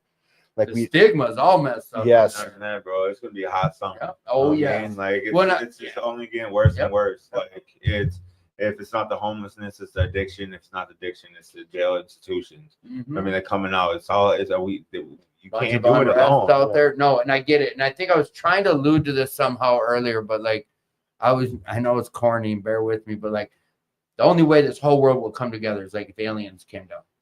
No, real talk. Listen, just play this out. Aliens come down and it start attacking us. Am I gonna care about Russia? Am I gonna care about no. jihadis, or am I going to care about Muslims or Native Americans or Nazi? I'm not going to care about. I'm worried about some foreign aliens. Just you follow, right? Yep. We all going to band together and try to save ourselves. Hopefully. Addiction. Listen, addiction does not care. Yes, Addiction does not care. The shit that's happening on them streets. You see what's down in it. Don't matter. White, black, Mexican, Latino. I think that's the same almost, but. Everything, it doesn't care. So like we need to band together to help this out. Like whatever that looks like, teaming up, And that's the networking. thing, and that's what's so funny, bro. Like, so I want to explain that more, how this became what it was. So we had this guy. Thank you, right Jalen. here. We had this guy, Josh. He came to me and John. He's like, I got something that you mean we should really do. I mean, so we got 3 people that work. I do NA. Josh does AA. And John does. All covered. John does whatever John does. He does. So we, you know what I mean? Like, and so it's all those together. You know what I mean? Imagine all that network just together. And you know what I mean? We just wanted to help. That's all we wanted. And we came up with the name Just Hope. That's all we wanted. We just wanted to help. Just wanted to show hope. Is there a phone number too? I'm putting it on there right now. All right, cool. And you know what? Yeah, Jerlyn, Alicia, everyone who's willing to help and that's offering help, like, thank you guys. Thank you. Yes, Like, that's how we do are. this. Like, We are always looking for donations. We're always looking because like this has been a hard. we got people offering nurses offering to come down and help. We got Yeah. there we go. Thank you, Josh. Yeah, Like I said, here's- this has been a journey for us, bro. Like, and that's not just for us, for the volunteers that came with us. Like, it's definitely been worth it, but it's definitely Here's the part that people don't know, right? Is this actually started? It was a joke when I made it. John had brought me to see a building, right? Because I own a couple sober homes. Okay. And he's like, this guy wants to turn this into a sober home. And I got that. I'm kind of like, there was a giant hole in the middle of the floor. I'm like, there's no way. Right. And I was like, and then I started seeing offices. I was like, we can make this an RCO. And John's like, what's that? And I kind of explained it to him. And then we kind of laughed it off. And then I went home. And I'm like, you know what? Let me just see what it takes to fill out the paperwork. And next thing I knew was for the next couple of hours, I was filling out all our paperwork. And then I went, and then I saw these two the next time I did it. And I told them what I had done. Right. And John's like, oh, I thought this was a joke.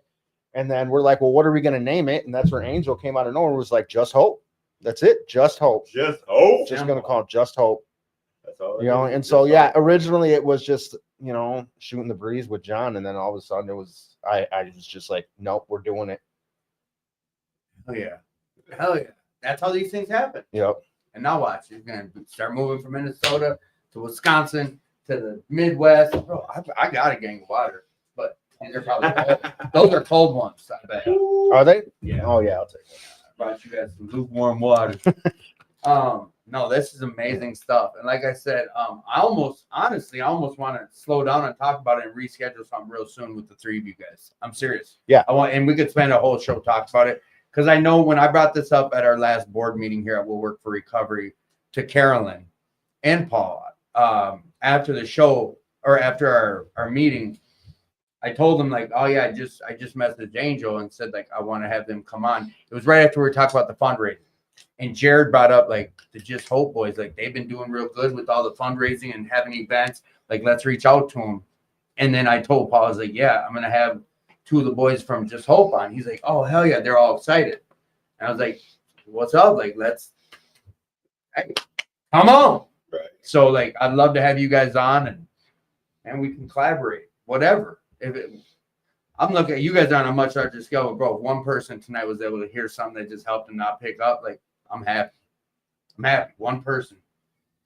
Yeah, Freddie, everyone on here, like, we appreciate you guys. So yeah, you know what? We've been hour 40 minutes. I want to talk more about Just Hope, but I want to get John on here. I do. Are you guys cool with that? Maybe in a couple of weeks we'll schedule something to get all 3 of you back. Let's go. All right, cool. Because I do. I want to go dive. We can do a whole show. We'll hear a little bit about John's story. Are you going to be able to handle all 3 of us? Oh, bro, That's yes. like parental advisory. I'm just letting you know right now when it's all 3 of us together. We're good. The best show for me is where I can do this and you guys keep it going. Oh man. For real. That's I swear, I think that's why he doesn't have a schedule all at the same time. That's real. like, we can handle board meetings. It's done. Yes. So everybody that popped on tonight, like, thank you. And we got their addresses down, we got their website down, we got their phone numbers up. If you're looking to help, like, reach out. I'm sure there's a voicemail. Leave a message. You can reach out to me. My number's going across the bottom, and I'll get in contact with them for you on your behalf. But yeah, we do this, and we do this thing. Or if they even know anybody who needs help. Yeah, that's the other side. Family members that are struggling, or people that you know that need some help with clothes or food or resources, sober living, anything. Speaking of that, I need some sober living, Southeast Minneapolis, if we know of any of it. Someone just read. All right, bet. All right, hey Rom, I got a guy for you. All right, we're left-hand turn on this whole thing, and then we're gonna get back to a little bit of recovery talk, then wrap up. Angel, pick a number 1 through 150. Ooh, 150. Oh, I'm at 114. ooh. I got a little jazzy. Yeah. Let's do 113. Hey, you know who's calling me right now? John. Put him on speaker. Oh, he's online right Put him on now. speaker. All right, John. We got you on speaker, John. Welcome to the show, John. Really think getting all 3 of us in the same room together talking about helping other people is a good idea? I think it's going to be an amazing idea. Listen, I think it's a great idea. Do better. Like Angel said already. They do Angels NA, Josh's AA. I'm everything except AAA because All right, well then here, right now, let me lock you in. What you guys got June 13th? What do you think, John? I'll make it happen. That's all that matters. Let's do it. June Yeah, 13th, I'm we with got it. all right. June 13th, we got the Just Hope boys coming back. All right, John, bring your A game, bro. Boys, you guys, by the way, gentlemen, Angel, Josh, you guys are killing it. And thank you again for the opportunity for these 2 because, well, they're degenerates. And the fact that you want to have them like talk is just a blessing. So you guys are killing it, man. Love you all. All right, Love you, buddy. John. Thanks for the info the other day. Thanks. You bet, brother. Anytime, All right. anything, anywhere. All right, I'll later. call you later, John. I got you locked in. I'll send you a message that Monday like I did to you guys. All right, 113. Favorite sport. What's your favorite sport, Angel? My favorite Your sport? favorite sport. Football, bro. Football. I love Running football. his mouth. Ah! Yeah, I love 13th is football. my 18 months. John's going to be at the event that I'm doing. Oh, John, you're going to be double booked.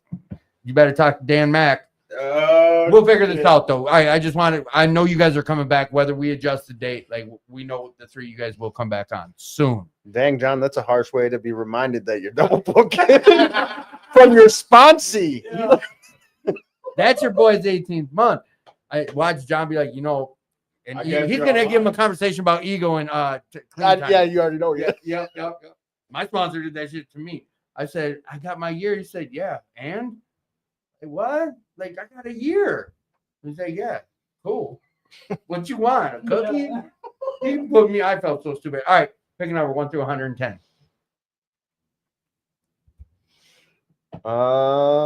87. 87. Here we go. Have I had you on mute the whole time, I bro? Maybe. No. Say count once.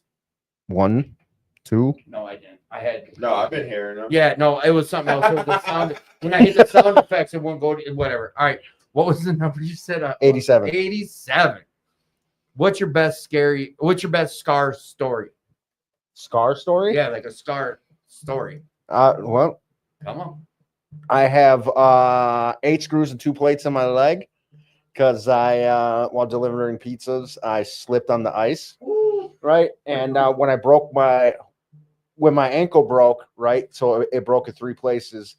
When I looked behind me at the lady I just delivered the food to, she was staring at me and she just shut the door and just left me. Oh, that's deep. Yeah. Wow. Dwayne, Dwayne. pick a number 1 through 100. 1 through 100. 1 through 100. 80.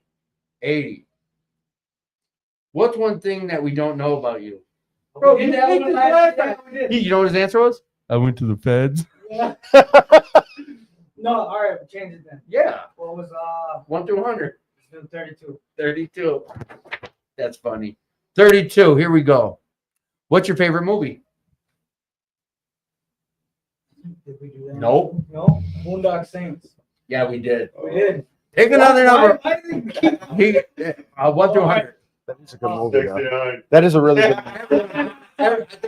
movie. 13. That's one popular one too. All right. Mornings or night? Morning or night person? Night. Definitely. Night. You know the game. Like, what's you doing 10 feet from your mic, bro? Night. All right. We do another round. Angel, 1 through 100. 1 through 100. Let's do 99. 99 problems. If you had to teach a class on one thing, what would you be teaching? Oh. Oh. Oh. Oh. Say what you're really going to say. Oh. I don't know what I was going to say. I know you. All right, Josh. 1 through 100. 5. Nice. Who is the hero in your life? Go ahead, say it. Say it. Here you go. I'll give you- Do they have to still be alive? Nope. Like I was talking about, my mentor Ron Reed. Ron Reed? Yeah. Nice. Nice. There you go. Okay, so What about you? Yeah. What about you? Yeah, what the hell? Forget I don't always do this. 44. The zombie apocalypse is coming. Hold on. Yeah, the zombie apocalypse is coming. Who do you want with you? Oh, this old nasty hillbilly I met when up in his name was Dennis Hero. Dennis Hero. That dude looked like Charles Manson, and I went out to his spot after I got out of Pine, and he had 3 trail. He was cooking med, all this crazy shit, but he had 3 double wides duct taped together. Like in between each one, it was all duct tape. I mean, I'm in construction. I'm like, dude, this ain't you. It works. And the third trailer was all pistols and all rifles, and he was a crazy hillbilly. He had like 10 wolves. Y'all want Dennis Hero with me? That'd be Dennis Hero. My daughter just got on, is watching now. Oh, see, those who know. Yep, that's my daughter.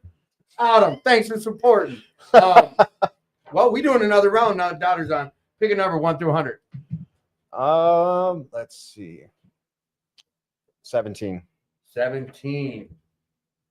Name one of your favorite things about the person sitting next to you.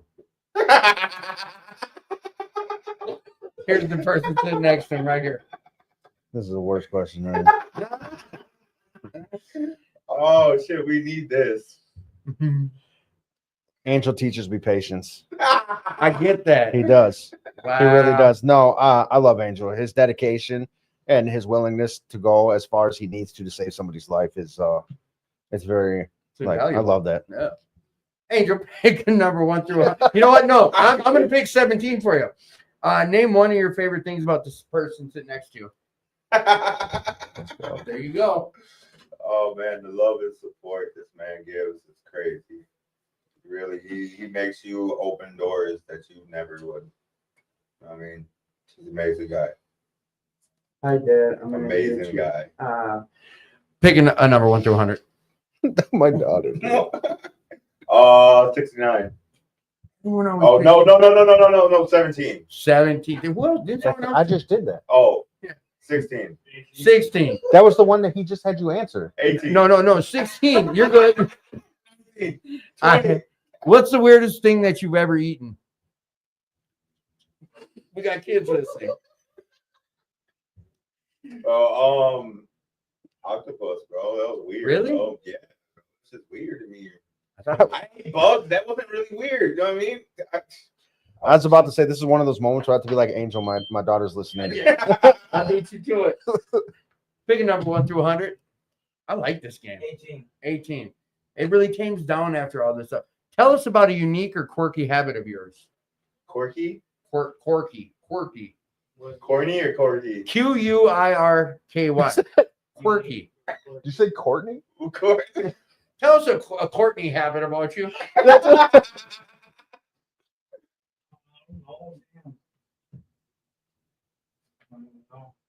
Oh, my wife's watching now. Oh yeah. What's up, Kim? What? Pick a number 1 through 100. Yeah. Let's do 22. 22. If you could be cast in a movie of your choice, what movie would you choose and which character would you want to play? Definitely Boondock Saints. Which Yeah. one? Which brother? I'd be the Dark hair, light hair. older brother. The dude from the Walking Dead? Norman Reedus. Norman Reedus. Yeah. Oh yeah. You know, let's do another. I like these 1 through 100, Josh. Let's go with 27. 27. If you could instantly be an expert in a subject, what would the subject be? Oof. Time management. Does that count? Oh yeah, it does. Yeah. Time Oh management. yeah. I'd be in that class with you, bro. Angel, pick a number 1 through 100. 77. All right. What was your favorite game to play as a child?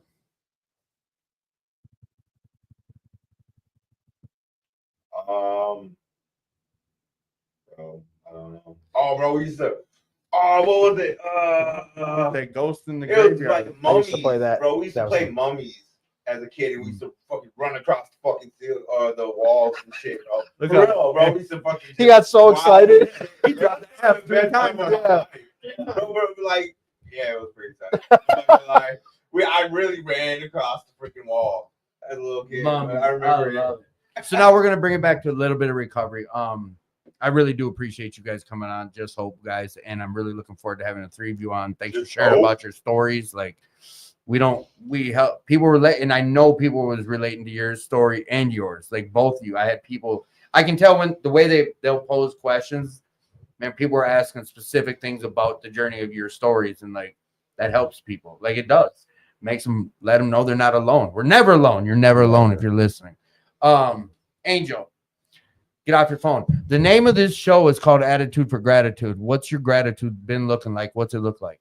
My gratitude, bro. My gratitude is looking like getting up every day and doing what I need to do to keep what I have. I mean, so that goes with like I get up, I go to work. You know what I mean? I go to the nonprofit. I talk to who I need to talk to. I help who I need to help. And if anybody is in that, anybody else I can help through that, I mean, I do. I mean, and then I got my girl and her kids and my kids and my mom. You know what I mean, I'm very grateful, bro. I'm actually looking at a place. Me and my girl, we did an offer on a place. We might be getting a house. Bro, we getting a house, bro. Yeah, bro, 7 year ago, Angel, could you think of hearing you say what you just said right now? Putting an offer in on a house? Yeah. The dude from 7, 8, 10 years ago? No. That's what I'm saying. I think I was in a what I'm saying. bando then. That's what I mean. I was in a bandos with a shotgun strapped to my chest. And now you're talking about caring about your girl, your kids, and putting an offer in on a house like legally. We're yeah, they accepted it, bro. So, Bro. 3 years in. Damn. Where's it at? Yeah, it's over. What's the address? No. It's funny because, like I said, where all my trauma came from is where we're about to go. Really? St. Paul. Back because I stay over here, bro. I love Southside. He wants to be I close love to it. me. I love Minneapolis. I mean, I love it's just. I mean, I grew up on the north side, but and it's something keeps bringing me back there. But we are gonna open. I just hope in Minneapolis. It's the journey, baby. That's what we get to do. Yep. We get to. Josh, name of the show is Attitude for Gratitude. What's your gratitude look like?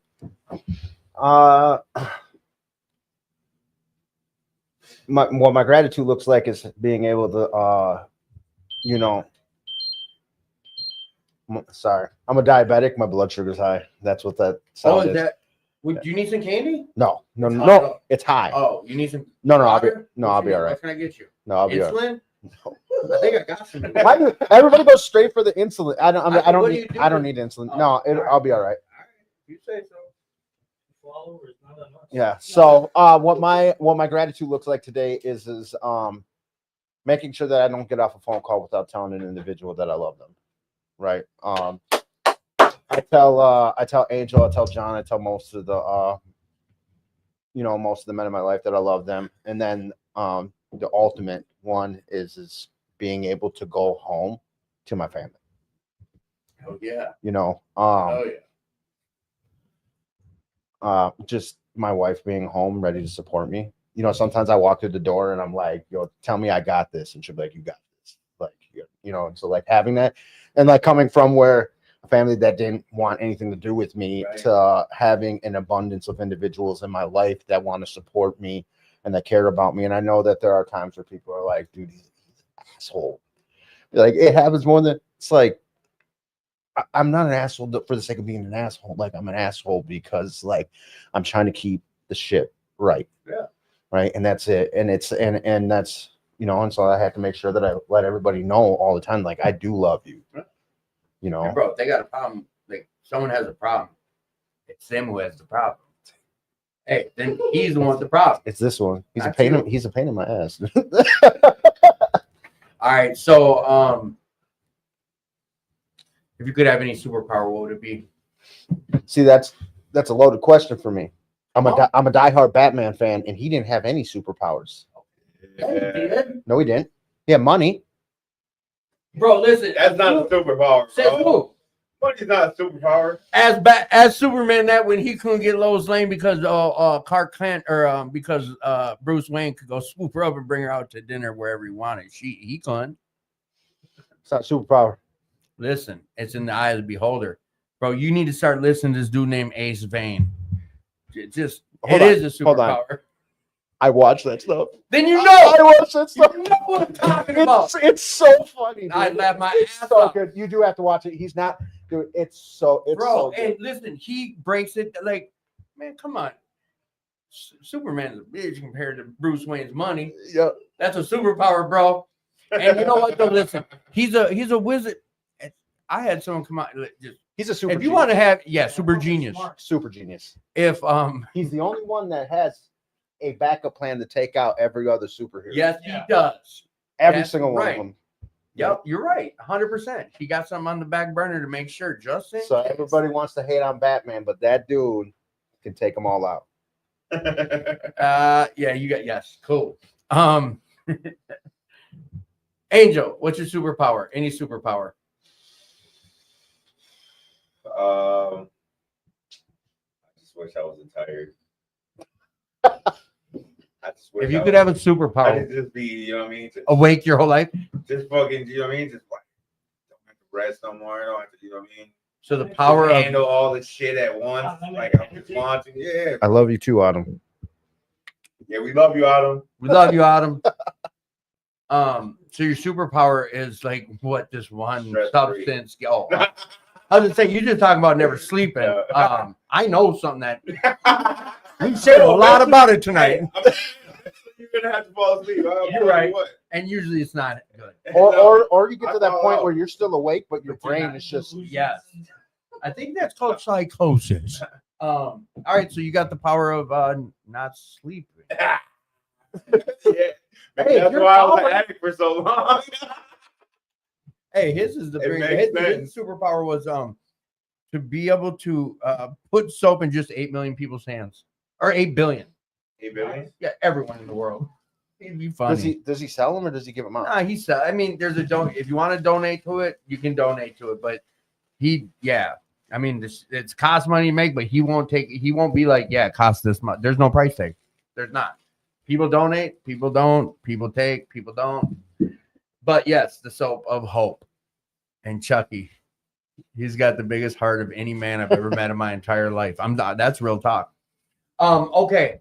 Anything you guys want to add that we may have missed, or anything you want to leave the audience with before we move on to the closing that you need to do some? Yeah, I haven't even fed you guys treats. Yeah. What the hell? Anything you guys want to add before we wrap up? We got it.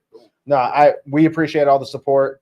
All the people that come out and work their butt off, helping us out and everything like that. We appreciate it. And, we continue to move forward, push this mission. And, our purpose is to save people's lives.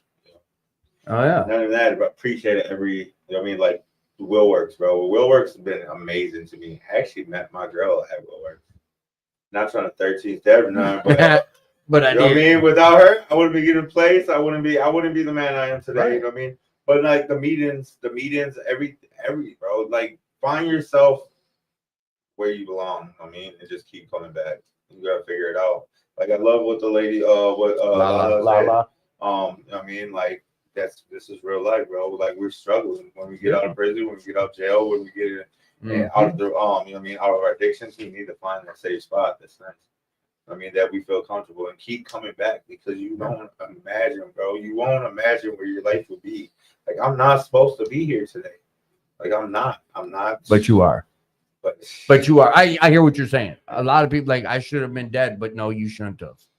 But you're here because you're supposed. You're here for a purpose, on a purpose. You got a purpose. Yep. there is a purpose. There is. Oh yeah, you're supposed to. And there's Bro, just with hope, the bro. lives There's we've just lived, hope. come There's on. just hope out here, man. The lives we Just live. How hope many out here. times could we have been dead? Yeah. And someone kept us here for a reason. And thank you, man. Appreciate it. Bro, that's Yeah. what I get to do to stay clean. All right, we wrapping. Listen, you heard what it was. If you're out there struggling tonight, please reach out. Just reach out. You can get in touch with Just Hope, justhopemn.org. No, you're good. I got you guys muted up and no camera on you. So just reach out. justhopemn.org. I put their phone number down there. Josh shared it to the Facebook. I got it to the YouTube and all the Facebooks. Their address 550 Rice. Was it 550 Rice? And then tomorrow they're gonna go do some outreach tomorrow. If you want to go help out, like be down there by noon to that address, 550 Rice. Basically, like John said, you haven't seen nothing yet. You haven't seen nothing yet. I love that, man. It's coming. Like we're gonna have the Just Hope boys back on the show, and hopefully like we can collab something with Will Work. But then if that doesn't happen, it's just on God's will. Whatever, it's gonna happen the way things happen. We do these things together. Like that's the blessing of this whole life we do.